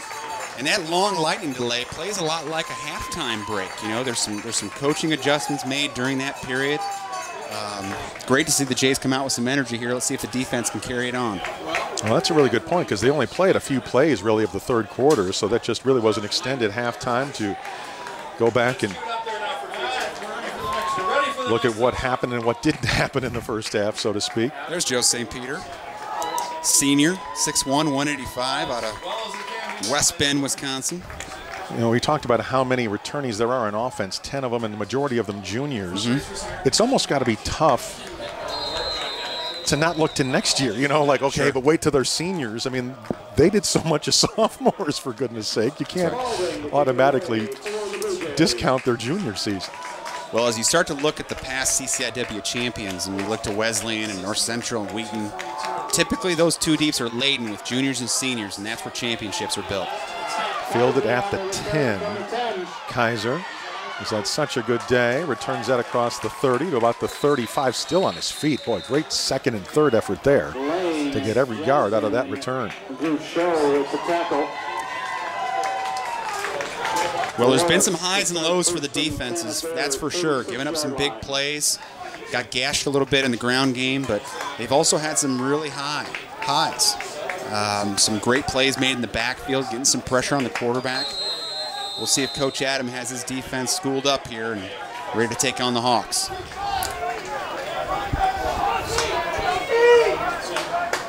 So first down yardage as they look it over. Pitch out. Cass stood up and driven back. Great defensive play there by 54 and 55. And that's Charlie Roberts again, the young man, making plays in the Lakeland scrimmage, earned himself a spot on the field. He pairs with Ryan McGuire and Wayne Tuxon on this front line here. for the linebacking crew. Well, that was the other nice thing about that, lightning break. It gave Tucson a chance to rest, and Janice too. Those guys had been everywhere in the first half. They're ready to go again. So 2nd and 11 after the loss. Looking to throw and almost picked off, because not a good throw at all there. And for them, their wide receiver, Nate Ewan, had no chance to go back and get that. Well, they have not challenged Jamal Lane much in this game. An all-conference performer a year ago, the junior corner is a dynamic cover guy. He pairs with Janice to create one of the better secondaries in the CCIW. 3rd and long. Well, and the Blue Jays trying to pump the fans up here to make a little noise. And a key 3rd and 11 here in the 3rd. Jays have brought pressure so far on 3rd down. We'll see if they bring it here. Shotgun. Take the handoff. In trouble. Being chased with a man without a helmet, and the tackle is eventually made there after a gain of about 5, but still going to have to punt. How about this kid, Danny Bakari, getting a chance to play now as a junior, chasing down the quarterback from the backside, no helmet. No quit in him here, loses his helmet on the contact. That was remarkable. Go get him, Danny. I don't care if I don't have my helmet, I'm making the tackle, and he did, and forces the punt. Here comes the kick, and it's a low one. Janice from about the 22, looks for a spot here. Oh, nice job to make the first man miss. Yep. Great return near side of the 45, 50. Finally down at about the 42. There is a flag on the play. Well, great job by Evangelista, too, not to block the player in the back. Yep. Not sure what the flag is, because that could have been a penalty, but great job to hold yourself to not make the illegal block. Oh, they are picking it up. The play will stand. Wow, that was tremendous. Here's the replay. Take a look at it here. Tremendous move by Janice. Great job there. And that was Evangelista, as you said, smart enough to hold himself up and not drill the man in the back. Well, with momentum squarely on the home sidelines, I don't know if you don't just take a shot here down the field. That's a real good point. Yep, there they go. He's going deep over the middle, wide open. Complete inside the 10, down to about the 12-yard line. Tunn was wide open. Yeah, Corey Tunn taking advantage of things, defense scrambling around a little bit. Check out Furco. Tremendous pocket provided by the offensive line, and Tunn finds the seam. Oh. Starting to get a little offensive momentum now that they didn't really have early in this game. Leading as it is 27-21, 9:40 for the 3rd. Fake it, roll to the right. Throw, tipped up in the air and up and through the end zone, incomplete. Deflected at the line of scrimmage, incomplete. Boy, dangerous attempt there by Furco. Seemed like he had a little bit of green space in front of him. Elected to force it into Tunn. Fortunate that the ball finds the turf. Now those tip balls, you hold your breath, but they got away with it. 2nd and 10.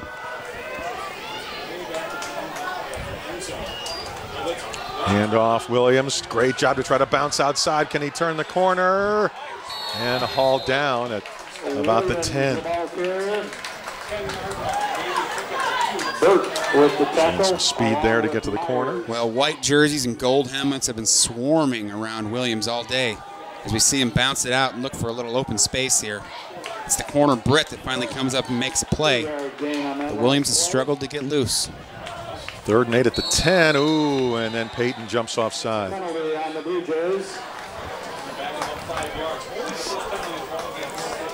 So we'll go back to the 15. They need to get to the 2 basically for a first down. Well, Joe Furco looking pretty comfortable here in the 2nd half. How about that was our first penalty of the game? To the 3rd. In the first game of the year, that's not bad. Throw to the near side. Ooh, not able to hang on to that one that time was Gabris. And probably going to be a field goal here.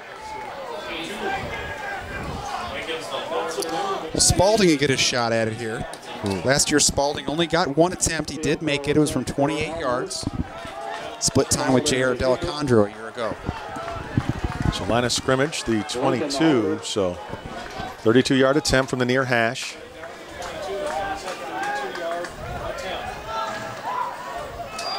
Good snap. Kick has plenty of distance, and it is good. Again, got it inside the right upright.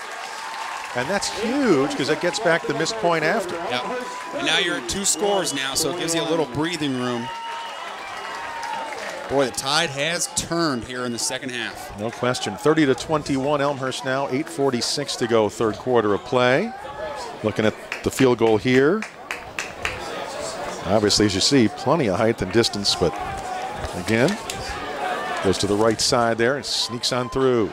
Well, Trevor Spalding has been working with Chris Gold as the new Jays kitchen coach this year. He's the brother of Robbie Gold, also the kicker for the Chicago Rush. I was going to say, in the Arena League, yeah, kicking as well. So pretty good pedigree there. No doubt. Getting set for the kickoff here. And again, after being down 14-0 in this ball game, to be leading 30-21. Really good stuff for the Blue Jays. Yeah, really good crowd on hand, and again, great job for basically everybody stuck around through our weather delay too. Here we go. Nice short one. And dropped, wow. Not too many times has he dropped a football today. And the return only going to get to the 20. So Kaiser there didn't help himself out too much. And he took a hard hit. He's struggling to get up. He did, and it was Tubeck forcing the issue again. Tubeck did not make the tackle, as we'll take a look at it here, but he's the first one down at the ball. Forces him to make a move and move laterally. Allows the troops to rally. Yeah, that last hit, that was, you're showing him. Number 37, they're the one to deposit that hit. George DeMaria, the linebacker. Kaiser felt that one. Well, big possession here for the Jays on defense. You got to shut the door on Loras here. You got a good momentum going. Get him 3 and out and put the ball back in your offense's hands. Bryce Ewan. Wide out near side here is the handoff. Nope, he's going to play action. Throw to the right side, and great defense to make sure that was going to be an incompletion. Well, Gruchot came off his safety spot and made a play on the receiver. Lane was there as well, trailing the play. Little boot action here. Kyle Killian almost hauled it in, but the defense hit him to make sure that he couldn't hang on. Great job by Gruchot. 2nd down and 10.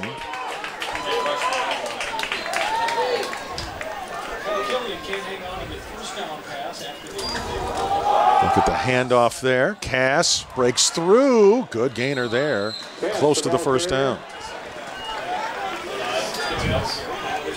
Well, Cass has been able to knife his way through the front 7 of this defense. As we get another look at it here, it's an inside zone play, able to make a move. 9-yard gain on the play for the Seahawks. 9 yards later, he's got him in a 3rd and short situation. So 3rd and 1. Getting to 8 minutes to go in the 3rd. Long way to go yet. High formation. Quarterback going to sneak to try to get the 1 yard on the first down, and he does. So they'll move the chains. Boy, it'll depend on which line judge they use. As the far sideline comes in, they mark it at the 30. We might get a measurement. Well, that's interesting. The one official put it down right on the line and moved the chains. The other official said, no, no, no, put the ball back a few inches and don't move the chains. So it was overruled. Wow, so it is not a first down. Yeah, clearly this is a 4th down play as we get another look at it here. Surging through, Alfano's there. Linebackers are able to come up, make the play. Maybe a fortunate mark here for the Jays. Either way, it'll be 4th and short.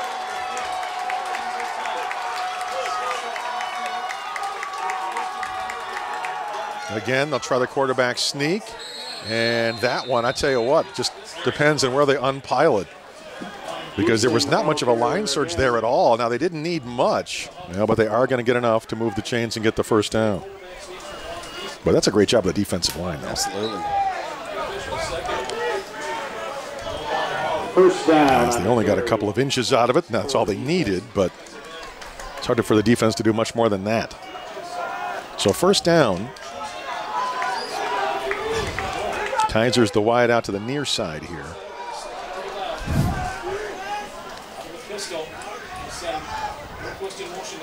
And hand it off on a little counter left side, and that was not the surprise they were hoping it was going to be. It didn't do much of anything. Well, they run a little counter sweep inside with the H-back, but Jamal Lane is not fooled on this one. He's playing corner on the backside, and he knifes through and makes a heck of a play.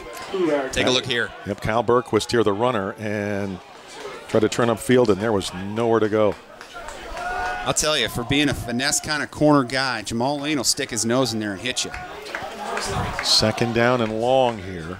High formation. Now they're going to break out of it into the shotgun, or a pistol as they can call it from time to time, and sprint out to the right. And a throw, and it's going to be incomplete. It seemed like the timing was never really there on that play that time. Meyer, the intended receiver. Well, they run a little sprint out action here and try to push Evangelista off. Ryan Johnson runs under the play here. Quarterback is not able to put it on his receiver. Nope, actually, it was Kaiser. And again, couldn't hang on. Another third and long. So third down. And about 8 to go. Shotgun again.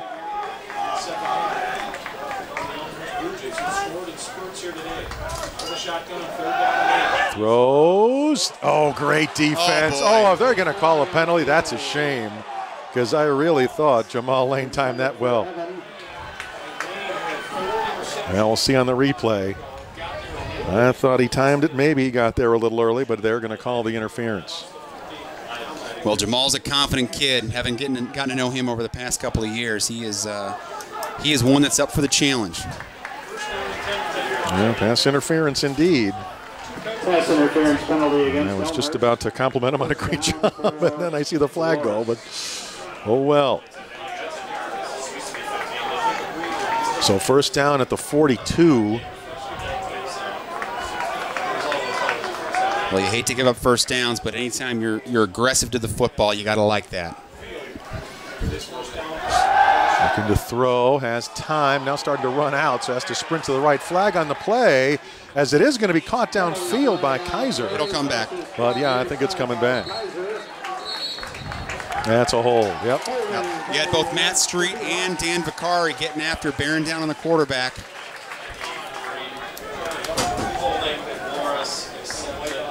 It'll be 10 yards, they'll mark it off. Well, again, for a first game of the year, nice job on both sides. It's not, sometimes you'll see a penalty fest in a first game. And especially with the Jays, it's been a problem in the past couple of years. They've led the CCIW in penalties. But like you mentioned, the first call just to here in the third quarter, and now only 2 penalties against the Jays so far. Get another look at it. And defense so far doing a nice job. Obviously, they lost some quality players from last year's team that they relied on. They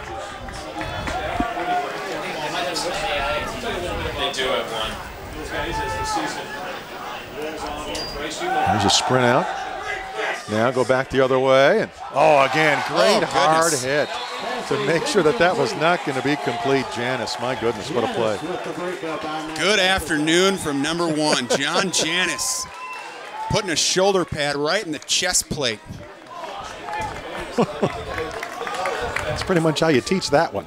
So they've been running sprint out with a 2-receiver game. They go backside with it, and here comes number 1. Oof. That was outstanding. So it's up a second down, and very long again after the penalty. 2nd and 20 from the 32. Under center this time.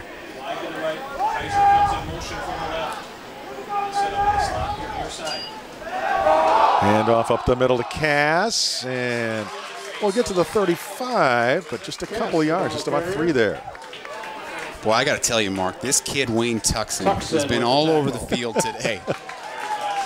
You think he's going to need the whirlpool tomorrow? Goodness gracious. He had some hits today.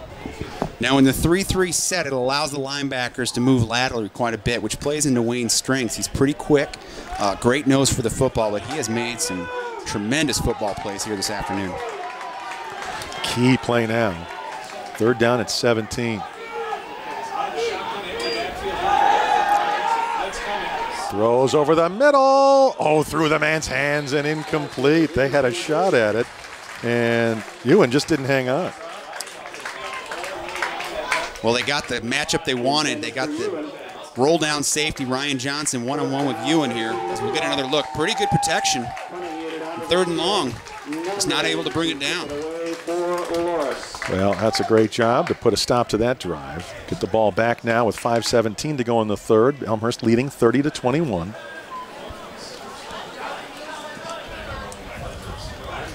Janice will wait for the kick. Come from about the 25. And it's a short one. And it will hit. And just roll a little bit, and they'll walk away from that one and take it at the 30-yard line. Good decision. And Blue Jay ball, and they can go a long way to sort of clinching this one if they can take some time, drive down the field, and punch it in again. Well, this is where you lean on that offensive line. Hamoki, Virgil, Kirkpatrick, Stamos, and Smith. We'll see if they can move some of them white jerseys out of the way and get Williams going. Cass, sweep right side, Williams. Trying to find a hole to move forward and just basically sort of run out of room there. So gain of only about 2 maybe. 2nd down and 8 or so. Kukamel with the tackle, along with Henderson. 2-yard gain on the play. Well, we talked about Williams setting the single season rushing mark a season ago. They're going to need some help this year. Looking here to the near sideline, complete. Nice job to spin away from the defender there, and that's going to be enough for St. Peter to get the 1st down. If guys like St. Peter and Tubac and Peyton can help out, carry the load a bit for the Jays, this balanced offense is going to be tough to stop. Again, had time, and good spin move there. Now a handoff up the middle, fighting for extra yards, and nice second effort by Gibson there. They get close to the 1st down at the midfield stripe. Yeah, and check out the Jays. They're pushing the pace, lining right up. They have a play to go right now. Yeah, I'm a big fan of this no huddle. Just take it to the defense before they can get a breather. Play action, has time, now starts to run out of time and does a great job to bounce outside. And now will take it himself, slide forward for the 1st down. Good heads-up play. Well, it takes a heady quarterback, and you see Furco there, number 7, to run this offense. The signals will come in from the sideline from Coach Lester and his offensive staff. It's Joe's opportunity now to run the show. He's got to communicate it to his offensive line and his receivers. Handoff, Williams slicing forward and gets to about the 40, picked up about 4. Just keep that clock moving. 3.5 minutes now to go in the 3rd. 4-yard gain on the play. Well, the toughest thing defensively is you have to play pretty vanilla. You're not able to get calls in quick enough to react to what the offense is doing. Looking to throw, back out of the backfield, Williams, nice catch. And then moves down the sideline for the 1st down. Pushed out of bounds by Burke. Another 1st down for the Blue Jays. They don't all have to be 30-yard pickups. Sure. And that was just a great job to hang on and just move the chains there. And take a look at Peyton on that play. Scotty Williams' buddy Rodney Peyton there walling off the defender, allowing him to get the 1st down. Looking, throws downfield, complete inside the 10. 1st and goal. Gabris contributing again. We'll get a look at it here. They run a little backside seam route. Gabris challenges the safety. Furco put it right on the money. And the line did a really nice job of picking up a linebacker up the middle, too, to buy the quarterback time there. Rolling out. Stopping, eluding one man, moving forward. Takes a hit, but Furco gets to the 6. And they'll call it. Yeah, and then a little late hit maybe. Yep, Kyle Kirchhoff came in there at the end and put an elbow into Furco's helmet. Official on the side saw it. Maybe a little frustration venting now for the Dewhawks. Yeah, that's a little silly. Don't need to help out the opposition like that. Personal foul penalty. Elbow to the helmet there at the bottom of the pile. First down for the Blue Jays. Well, we're starting to get some rain here. Yep, the rain has fallen for the first time. When we had the weather delay, it was just because of lightning. There was never any rain. No lightning now. It's just kind of a light rain coming straight down. There's like no wind anymore. Let's see if we can't get Williams a touchdown here. And he's trying, and he gets close. He gets in. Indeed, the touchdown for Williams. All of a sudden, 36-21 Elmhurst with 2:28 for the third. Well, Williams is knocking on the door of 20 touchdowns here in game 1 of his 3rd season at the college level. Considering he split carries his freshman year, pretty impressive accomplishment. Point after. And that is good. So, all of a sudden, a 16-point lead, 37-21. And they have to be feeling a whole lot better about themselves after the first 4 minutes of the ball game. What a change of fortunes. 14-0 with under 5 minutes gone in the game, and the Jays have absolutely been on a tear. Boy, great leg drive there at the end by Williams, and stretching out, made sure he got in the end zone. Since the 11-minute mark in the first quarter, the Jays have outscored Loras 37-7. I guess they were a little mad about how it started. And steady drizzle, actually steady light rain, a little bit more than a drizzle, but that's why it's nice now to have that 2-touchdown lead plus. Go Pete. Yeah, exactly right.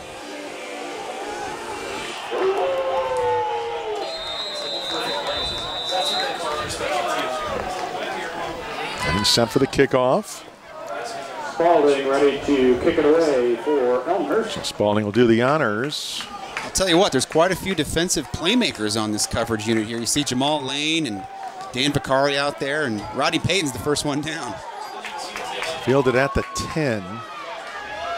And that will be to about the 30-yard line there. So Eric Meyer on the return. Rodney Payton there for the Blue Jays. It's going to rain a little harder. Yep.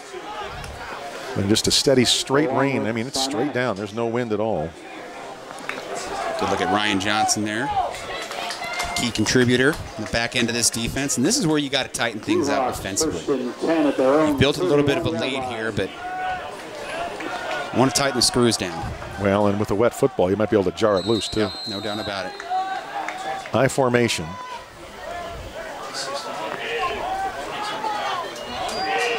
And they're going to fake the handoff. Being chased, and a great job to swipe the hand and make the tackle. McGuire, that's a beautiful tackle. Dan Curry with the tackle.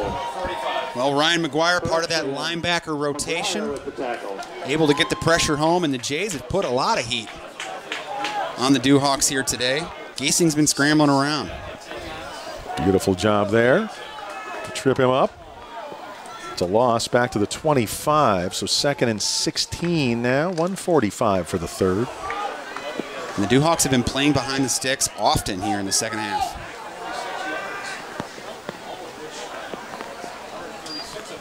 Handoff, first man through, and just a couple yards for the fullback there. So Berquist gets a couple. Well, Berquist met Mr. Phipps there as they went face mask to face mask. I wouldn't want to do that myself. Yet another 3rd and long situation.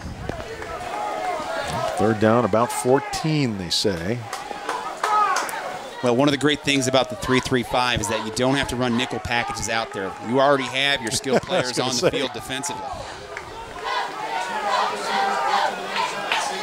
Well, it makes sense. So many teams have passing offenses anyway. Yep. Looking to throw. Some heat. Oh, there it comes. Wow. Janice led about 5 blue shirts into the backfield there. Holy moly. Chris Wild making a push up the nose. Look at the zero technique, driving the center into the lap of the quarterback, and here comes Wayne Tuxon and, of course, John Janis. Woo. Well, those two guys, number 1 and number 54, we've called their names just about every defensive play. Well, as coaches break down film here in the coming weeks against the Jays, they're going to have to circle number 1 and make sure they put a hat on old John Janis. He's making some plays. Well, he's back to receive the punt as well here. And a nice punt into this rain, and he has to call a fair catch. I don't blame him. That's a really nice job. Yep. A nice job by the Jays defense. 1.8 seconds remaining in the quarter. So we'll have the one play, and the period will come to a close. Matt Nathanson live and in concert. Tickets are available. Student tickets $10. In a steady, hard rain. Staff tickets available for $30. According to the National Weather Service, this should pass through here pretty quickly.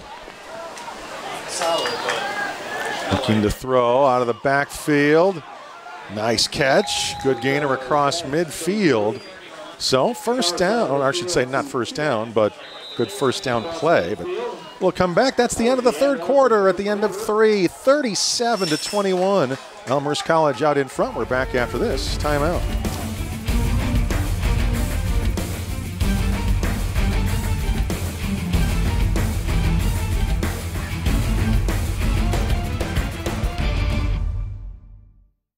We live in some of the best communities in Illinois. We care about our neighbors. We work hard to preserve our quality of life. But there's something we forget about in Elmhurst. A river runs through it, and it's up to us to protect it. Our storm drains flow to Salt Creek, and that means our harmful waste does too. So try using fewer chemicals on your lawn. Avoid leaking fluids from cars. And grow native flowers and plants to absorb more rainwater. Don't muddy the waters. Do your part to clean up Salt Creek. The Elmhurst Historical Museum, located in downtown Elmhurst, is proud to present award-winning exhibits for visitors of all ages. Our Adult Tea Time Talk series, family programs, and special events make learning about history interesting and fun. Admission is free, and on-site parking is available. Visit the Elmhurst Historical Museum soon. Call us today, or go to our website for the latest program details. I've had a great experience at Elmhurst, I really have. I think that the college is all about making the individual well-rounded, and I do think that I have grown up a lot since I've been at college. I've played soccer and I'm in the nursing program. Kind of everything just fell together. The team was just so nice and welcome. My freshman year we went to Brazil for preseason, and that was the coolest thing ever. So it was just our team. We stayed at this big soccer resort, and there was all these fields and all these little kids playing, and then we just had our own field, and we played against different Brazilian teams. It's been great, and I've made so many new friends. The soccer aspect, I think that I've kind of got a family there, and I just love it.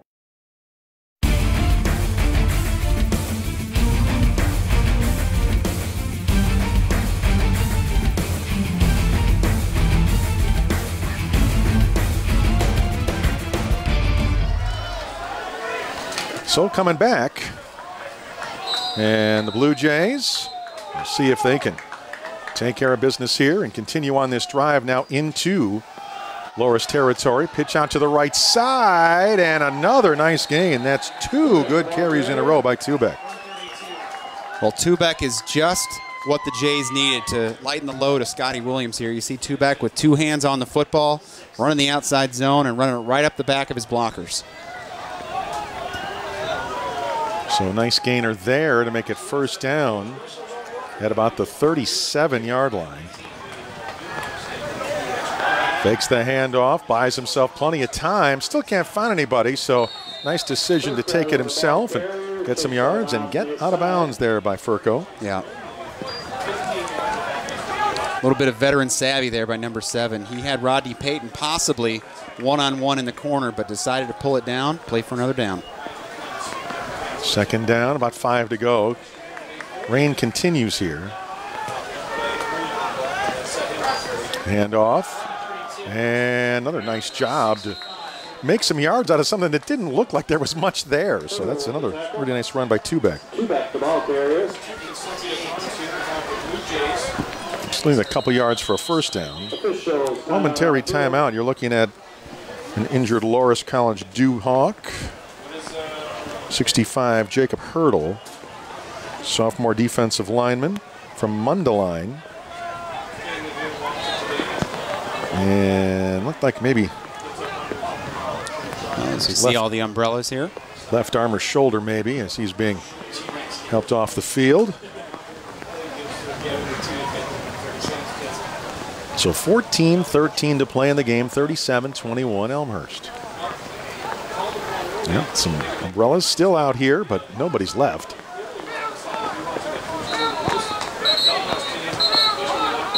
But it's really starting to rain hard now, though. Got to give a lot of credit to the Loras fans. The long drive out to Dubuque, but they're here in numbers. Absolutely. So we get a look at their sideline. As we said, a new era here, new coach, Paul Merkowitz.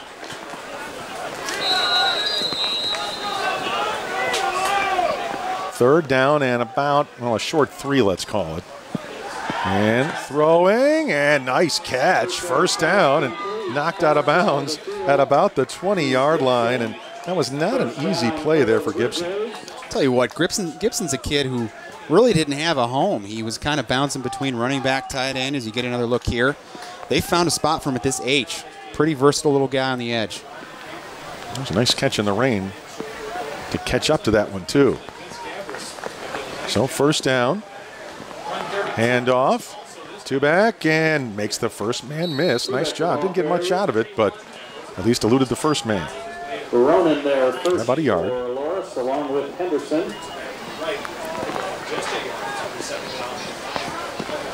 Now let's see what happens now. You've got St. Peter's, the wide out to the left. Payton, the wide out right on 2nd down and 9. And he's going to go over the middle, wide open for the touchdown.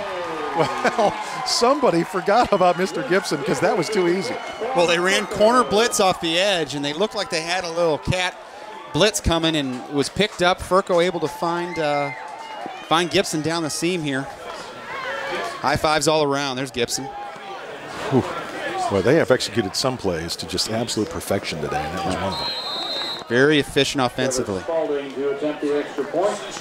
Jake Lincoln with the hold. And it all starts with that offensive line, Mark. You know, absolutely. The fact that they've been together now for an entire fall camp and all of spring practice and most of last season. And the PAT is good again. Well, they haven't really touched Furco all day, have they? Right. I don't think he's been on his back at all. No, he hasn't been brought down, and he may not even have to wash his jersey after today. 13:22 to play in the football game. It's now 44-21. Elmhurst College, and they have really dominated. What was it, 15 offensive yards in the third quarter for Loras? Yeah, I'm taking a look at the stat sheet here. Loras is stuck on 83 yards rushing. They had around that same number midway through the second quarter. So the Elmhurst defense is really batting down the hatches here. Total yardage is where you see a huge difference. 416 yards amassed by the Jays, 248 for Loras. You mentioned it, 15 yards accumulated by the Dewhawks in the third quarter. Oh, amazing defense. I would say that Coach Lester give them some encouragement in the locker room, perhaps. Absolutely. Spalding to kick it away for the Blue Jays. And they have responded. Well, they've kept the pedal down. The offense has not changed what they've done.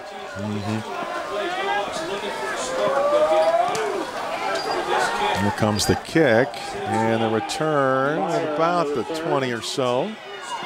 Nice return, fumbled, however, and the Jays looks like they've fallen on it. It was still a wild scramble. They had the best chance at it, and they're still flailing for the football that was there's lost one by white Meyer. jersey down in there.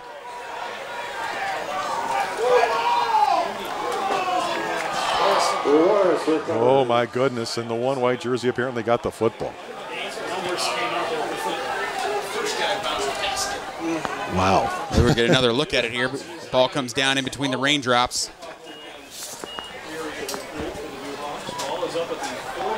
Well, they had the best shot early, but then the next man who came in had the white jersey and was able to hang on to it despite that big scrum. Yeah. Boy, that's the last place you want to be, too, right at the bottom of that pile.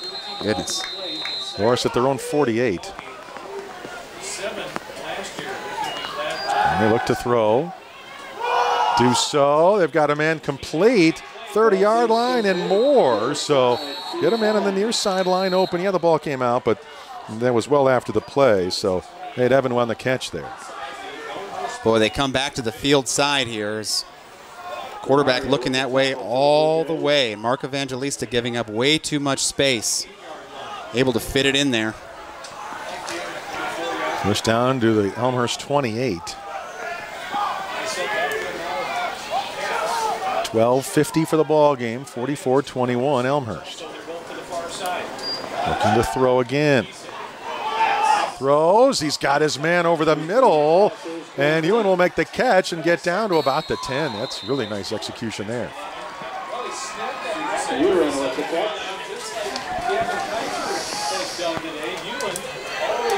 Well, the offense opening up a little bit here for the Dewhawks as you see the crossing route. Getting a little sloppy defensively in the blue shirts. Well, they brought the tailback Cass out to bring back an extra wide receiver here. They do have the fullback in offensively. On first and goal, basically, from the 10. So shotgun. Gasing looking. And he'll sprint it out to the right. Throw under pressure. And did he make the catch? Tell you what, that's a nice job by the 5-yard line there. Boy, to come up with that one, that was not easy. Well, they ran a little tight end motion to come across the field in a 3-man route combination. George DiMaria, the linebacker, forced the bad throw. Boy, Killian, that's a nice job. Looks like he dug it off the grass there. Yeah, nice catch. So second and goal from about the 5. Pulls her down, D. Backs in the eye. Play action, looks to throw again. He's hassled. Down he goes. Back at the 20-yard line. How about that defensive play? I think that was 43. Ryan Zamanek. Zamanek there, that was brilliant. Brought a little pressure off the edge here. Yeah, Zamanek, boy, great job of not letting him escape.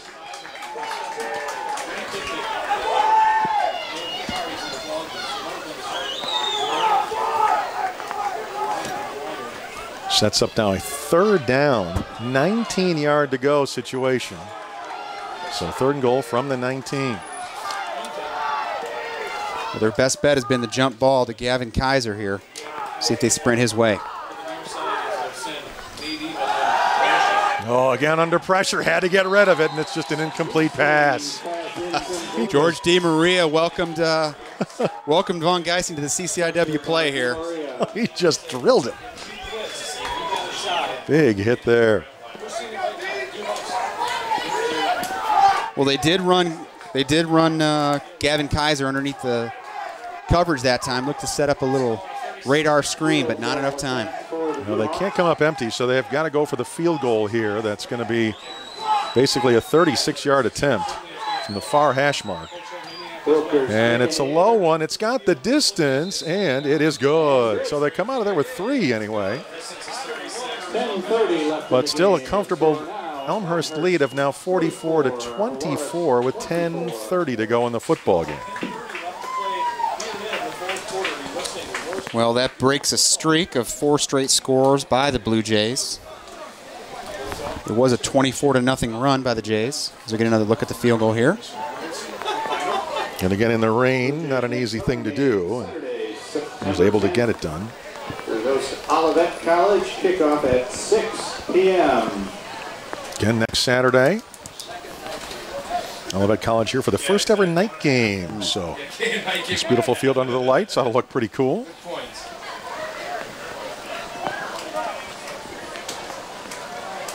As the Jays get ready for league play. And ready for this kickoff, though. You've got Peyton back to receive this time, along with Ton. So giving Janice a rest. I think he's earned it. And Peyton from the 10. On the return from the 10. Tries to bounce outside and gets it to the 25 and gets put down there. So first and 10 from the 25 as the rain continues to fall. Well, as you look ahead at the schedule, you mentioned Olivet next week and then Chicago to finish out the non-conference. North Park will be the first CCIW home game. That'll be 1 p.m. at October 1st.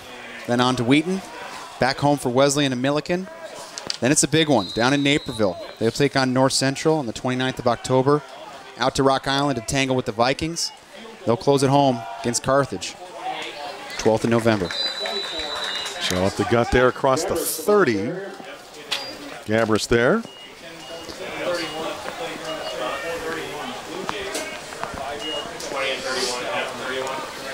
Well, Jay's still pushing the pace here. This is their offense. They will not get out of it.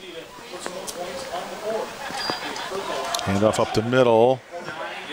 And nothing there, but again, we're sort of content to run clock here at this point if we can. Williams, the ball carrier.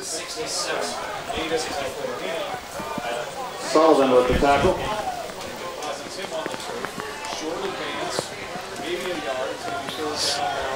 Looking to the sideline for the play. Williams back as the lone running back in this set. Two receivers to the right, one to the left, and a whistle and a flag, illegal procedure just before the snap there. It's like possibly Rodney, a little bit eager again.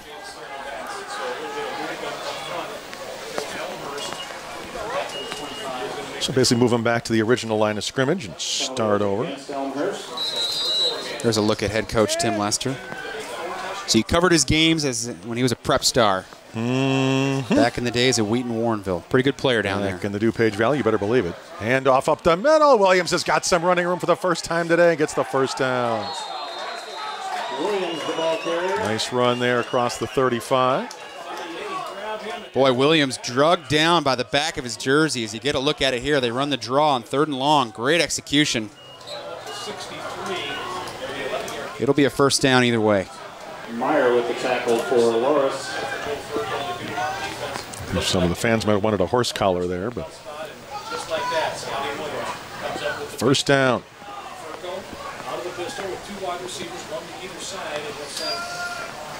Hand off, and just a couple of yards for Gabrus there. Gabrus, the ball carrier. Strong with the tackle. Well, very encouraging to see that the Jays are able to matriculate the ball down the field at their pace. They've really broken loose here in the second half. Looking to throw again, has plenty of time. Peyton, nice job to come back to the ball and catch it for the first down across midfield. First down for the Blue Jays. Peyton, nice job pushing the route, stemming the corner, breaking it at about the 40-yard line. As you see Furco waiting. Puts it right on the numbers, through the raindrops. Peyton lets it into his chest a little bit. First down, move the chains. Well, Peyton, great job last year. 14 yards a catch. He had 6 touchdowns overall. Going to be a key again this year, obviously. Hand off Williams, makes the first man miss, and then someone gets a jersey, drags him down at the 45. Pick up about 4. Yeah, as much praise as we've given this offensive line throughout the day in terms of pass blocking, they've struggled a little bit, allowing some penetration. Front 4 of Loras have been able to play on the other side of the football a little bit, which has caused Williams to have to move laterally quite a bit. Second down. Hand off Williams. And trying to create there. We'll be short of the first down by a couple yards. Strong with the tackle, along with Myers. You know, Giesing last year for this Loras team passed for over 1,500 yards. Kaiser Only had 19 catches a year ago, but you can tell obviously that he's going to be their main man all this year. Yep. Play action, looking to throw here. Looking for Rodney. Peyton. Oh boy. Didn't hang on, but that was an awfully pretty pass. Well, they ran their little loop motion where they like to run that fullback through the A gap, and this time they play actioned it.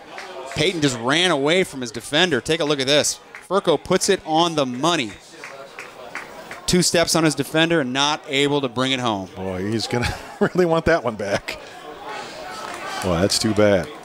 Well, I say you come right back to him here. Now, 4th down, they're going to go for it.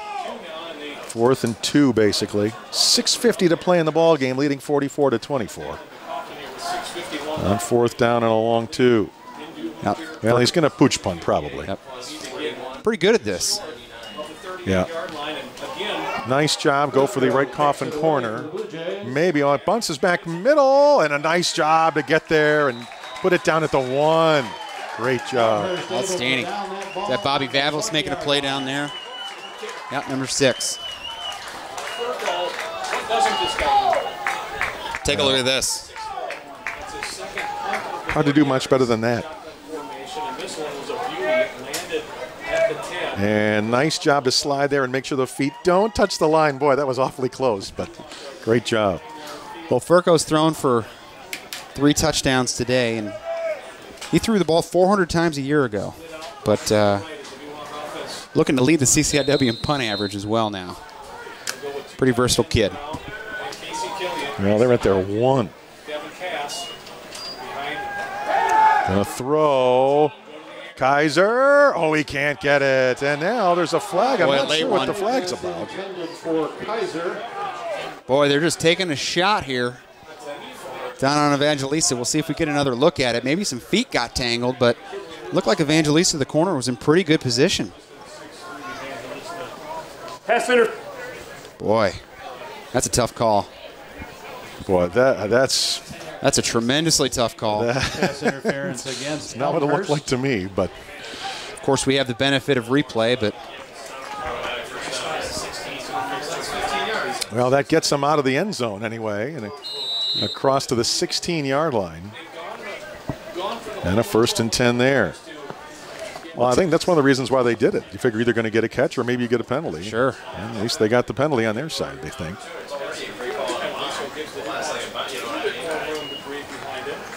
Again, looking to throw, and another drop. Wow. It was right there for the taking, and Kaiser just didn't catch it. And the Dewhawks are being very deliberate at this point with the 2 tight ends and single receiver. They're just attacking the field corner, which happens to be Mark Evangelista. 6:28 to play in the ball game, 44-24, leading by 20. It's still raining, but it's just more of a much lighter rain than it was a while ago. And the heat has not dissipated. Goodness gracious. Still pretty warm. It's a little better outside in the breeze. Yeah. In the press box where there isn't any, it's still awfully hot. Put a man in motion, that's Ewan. And they're going to hand it off to Cass. Flag on the play, and boy, was he hit hard and dropped in the backfield. Whew. Tyler Demas knifing through and making a play for his linebacker spot. Let's see what that's about. Last name Demas may sound familiar to Blue Jay fans. His brother, safety for the Jays in years past, an academic All-American a year ago. Just going to say, let's give Kyle credit for that. I mean, that's a really good honor. Yep. Just the 2nd COSIDA Academic All-American in the past 3 years. Named an ESPN, the magazine, 1st team Academic All-American last year. Illegal shift penalty against Loras declined by the Blue Jays. A few years prior to that, Matt D'Angelo. In 2008, also named to the very same award. Well, the penalty declined. It's 3rd down and along 11, basically. From just inside their own 15. Well, they'll run Kaiser out to the field again.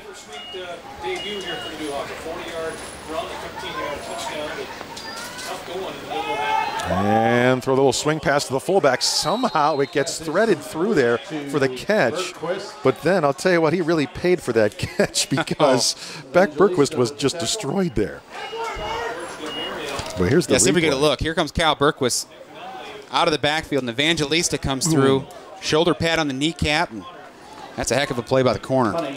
So you're going to feel that when your shoulder hits the turf, and you're going to feel it on your knee where you get hit. That was a tough one. So they're going to have to punt it. 5.5 minutes to go on a running clock.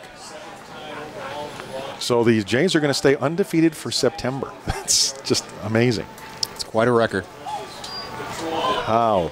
Nice kick. Janice will grab it at the 45. And a nice job to elude the first man. Get across the 50 and down to the Dewhawks 45. I'll tell you, even when Janice gets brought down, he is the one delivering the punishment. You know, coaches always say, as you get another look at it here, pretty good blocking by the Jays to allow him some space. Coaches always say there's going to be a collision. Make sure you're the one initiating it. Be the hammer, not the nail, right? First and 10 at the Loras. There you go. 6-yard line. And he made sure he was the one driving forward at the impact. So first down from actually the 46, they call it. Furco's still in there. Hand off. Two back. Well, got about 5 yards before he's hit hard and knocked out of bounds. Two back, the ball carrier. He's done a nice job today. Yeah. And he's really been a versatile player. He's been an impact player on kickoffs. Caught the ball out of the backfield. He's given Scotty a blow, carrying the football as well. Well, and they call him 5'6", 160. This is not a big guy, but he takes a pounding. And that's going to be first down yardage. Nifty their play to Gabbard. Well, certainly encouraging to see the way the Jays responded here in the second half. Yep. Definitely with their backs against the wall in the first 5 minutes of this game. They have fought back in a big-time way. First down, no hurry. Take your time between plays. Even in the no huddle if you can. Hand it off two back. And nice job to get going around the corner and pick up about 6 or 7 yards there. Two back, the ball carrier. Well, here's what's impressive to me, Mark. Right now, the Jays are knocking on the door of running their 80th football play here on offense. And the entire starting offensive line is out there. So they are well-conditioned and ready to roll. Which in the first game is not an easy thing to say. Not at all, especially in this heat. Oh, there's no doubt about it. Saturday, September. So timeout on the field. It stops with 4:11 to go. 44-24, the Elmhurst lead. And again, just a great job to turn around and just basically dominate this football game after the opening few minutes. And the Blue Jays encourage. Good shot of the Jays sideline there. Well, and you expected a lot from this offense, and you're not going to be surprised to see 44 points on the board from the Jays just about every game, you know, game in and game out.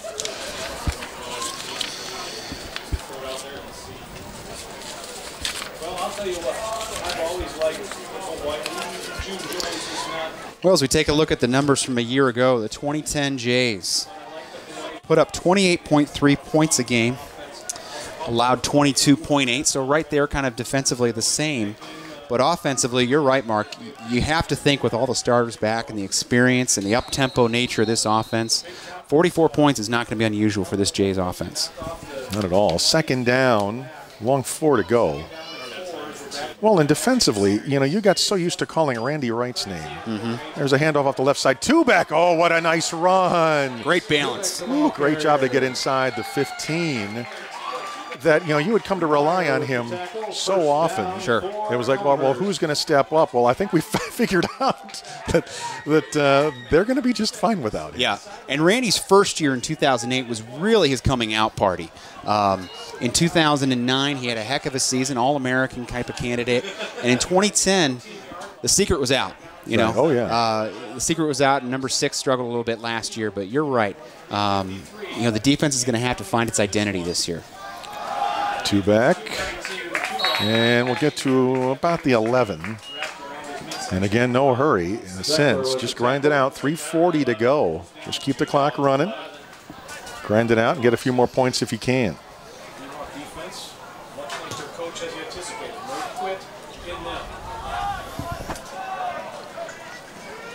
But you've got Janice and Williams returning as all first teamers in the league last year, and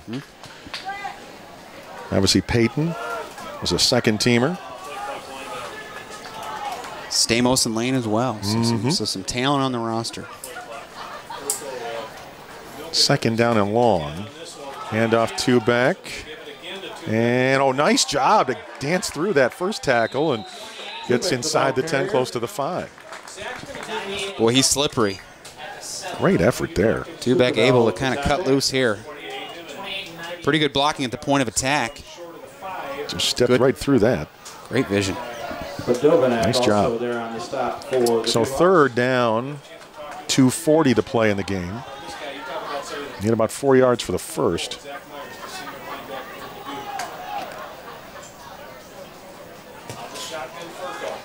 Two back again. And I think he's got the first down. So that's just exactly what you want in a sense. Get the first down, keep the clock moving. And then punch it in just as the clock expires in a sense. 2:24 to go now. And a first and goal at about the 2.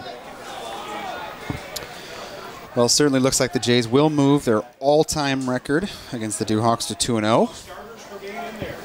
Building on a 26-14 victory from a year ago.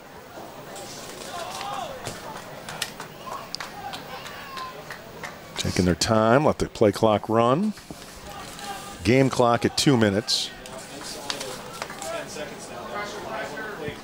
And handoff two back, and he gets in for the touchdown. So nice job by Elmhurst to do exactly what you wanted to do. Run clock, go all the way down and punch it in. So 50-24. It's always a big, round, even number you like to see on the home side of the scoreboard. See if they can get it to 51 here with the point after, with 1:53 to go. Balding to attempt the extra point. Lincoln with the hold.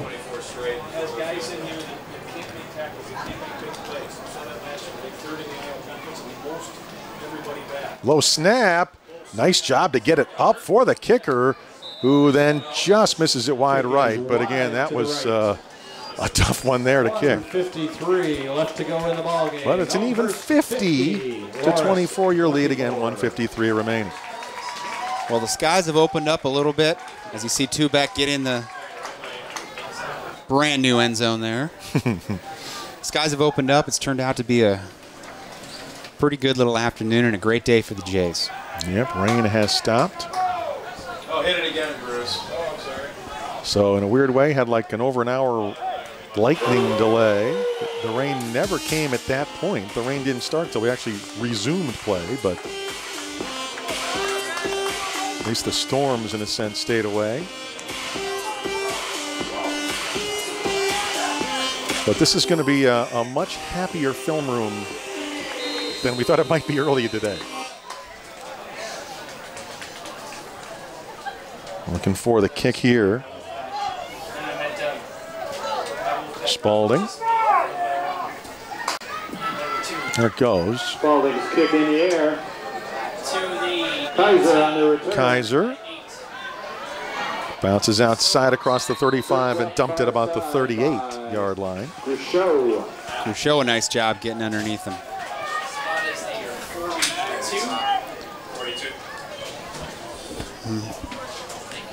Now look at the kickoff return. No, he's just a good football player, that Kaiser. No doubt about it. And nice tackle there. So number 10 for Crockett. Pretty good day today by the special teams. We've had our struggles with some of the extra points, but the kickoff coverage has been pretty good. Looks to throw, has time. Goes deep and knocked to the ground again because the defense was right there. Well, that was Tyler Demas running deep into the seam. Looks like two receivers possibly running in the same area there. Yeah, that didn't help their odds any for you and hauling that in. But Demas there to make sure it wasn't caught. 2nd and 10, clock stops at 1:40 to go. Well, a lot of new faces out there on defense, giving the twos some reps here.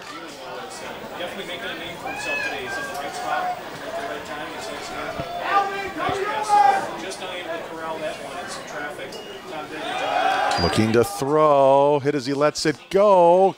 Nice catch for the first down across midfield. Very good execution there, and Made even on the catch. Across midfield, first down. Well, one of the big differences we've seen as we get a replay here, one of the big differences we've seen with the roster is the depth that Coach Lester and his staff have developed here. The 2s and 3s are quality football players, able to step in and contribute when necessary. Play action looking to throw over the middle, and this time overthrows Kaiser. Incomplete. Chikungo with the coverage. Boy, Alvin Chikungo there, caught looking in the backfield, allowed the receiver to get on top of his shoulder. When you're on an island, you got to run. Yeah, perfect throw. That would have been completed, but overthrown. Boy, the Dewhawks have taken their shots down the field here. 1:10 remaining.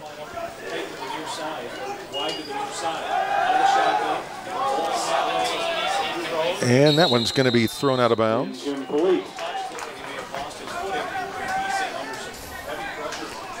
So 1:05 to go. 3rd down and 10.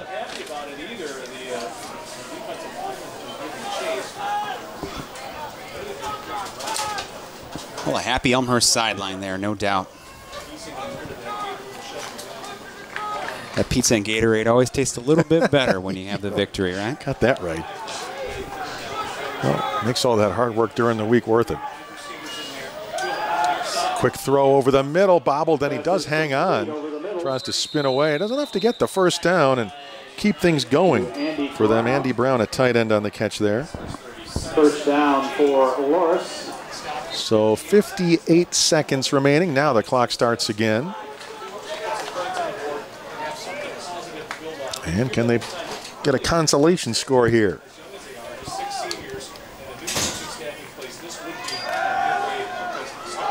Over the middle again. Tipped and intercepted. There we go, Blue Jays.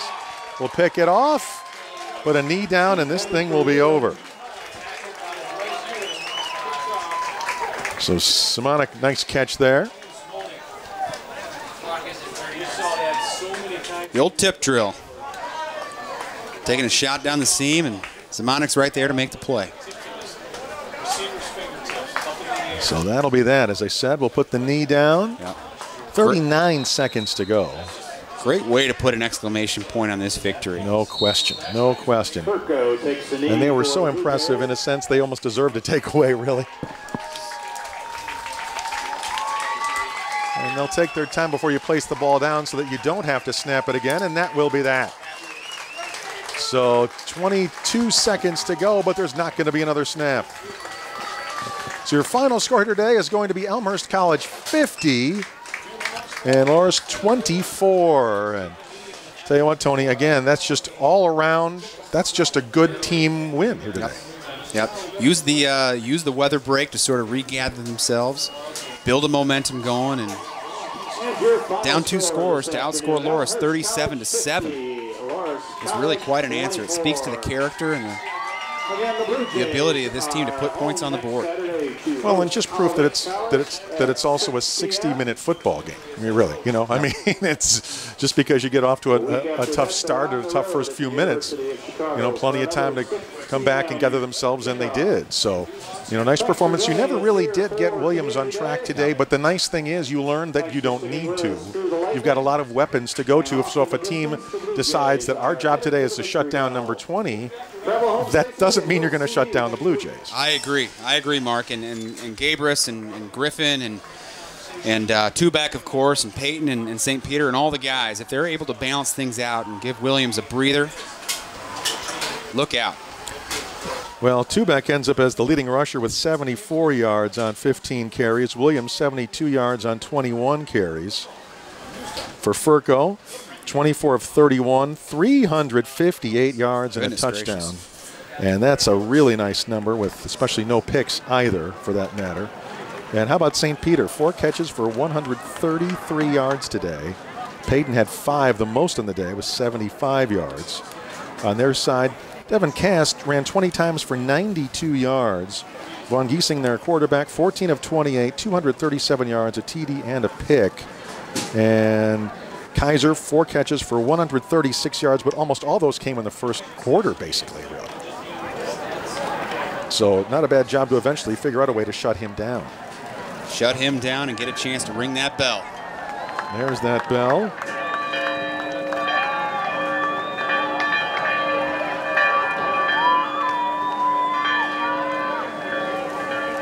Of course, Langhorst Field named after Pete Langhorst. How about 547 total yards to 306 today as well. 8 of 12 in third down conversions as well. So that's something else that's impressive today. And in the red zone, 7 times, and you scored 6 of them. So not a bad deal either. So again, nice job today to open up the season with, again, a victory today of 50 to 24. And that pretty much does it for today. I want to thank, again, Tony Menestra. Thanks so much. A lot of fun, Tony. Appreciate that. Our fine production staff today, Dennis Bergen, Jeannie Urich, and for our entire crew. For the next time, I'm Mark Vasco. Thanks so much for being here. So long, everybody.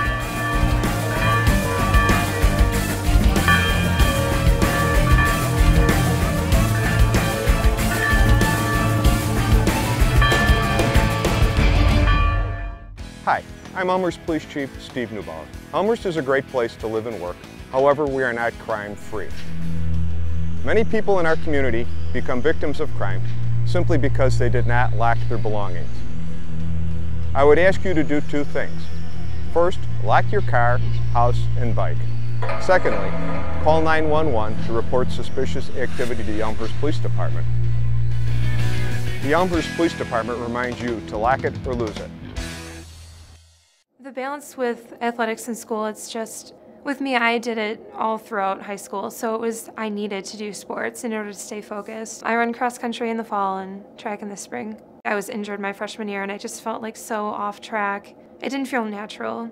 Like I think a lot of the students coming from high school and coming to D3, it's like what they need to stay focused. I mean, if you could do it in high school, you could do it here. The bigger schools, you don't have the coach time like you do here. You can just join the team and just have fun. We actually just went to Tennessee for a spring break trip, so it was different. It was a lot of fun being able to travel. We had 2 first place finishes, so it was kind of impressive. It's nice having like that other family aside from like, you know, being at home because you're with them all the time. Don't be afraid to go out there and try new things.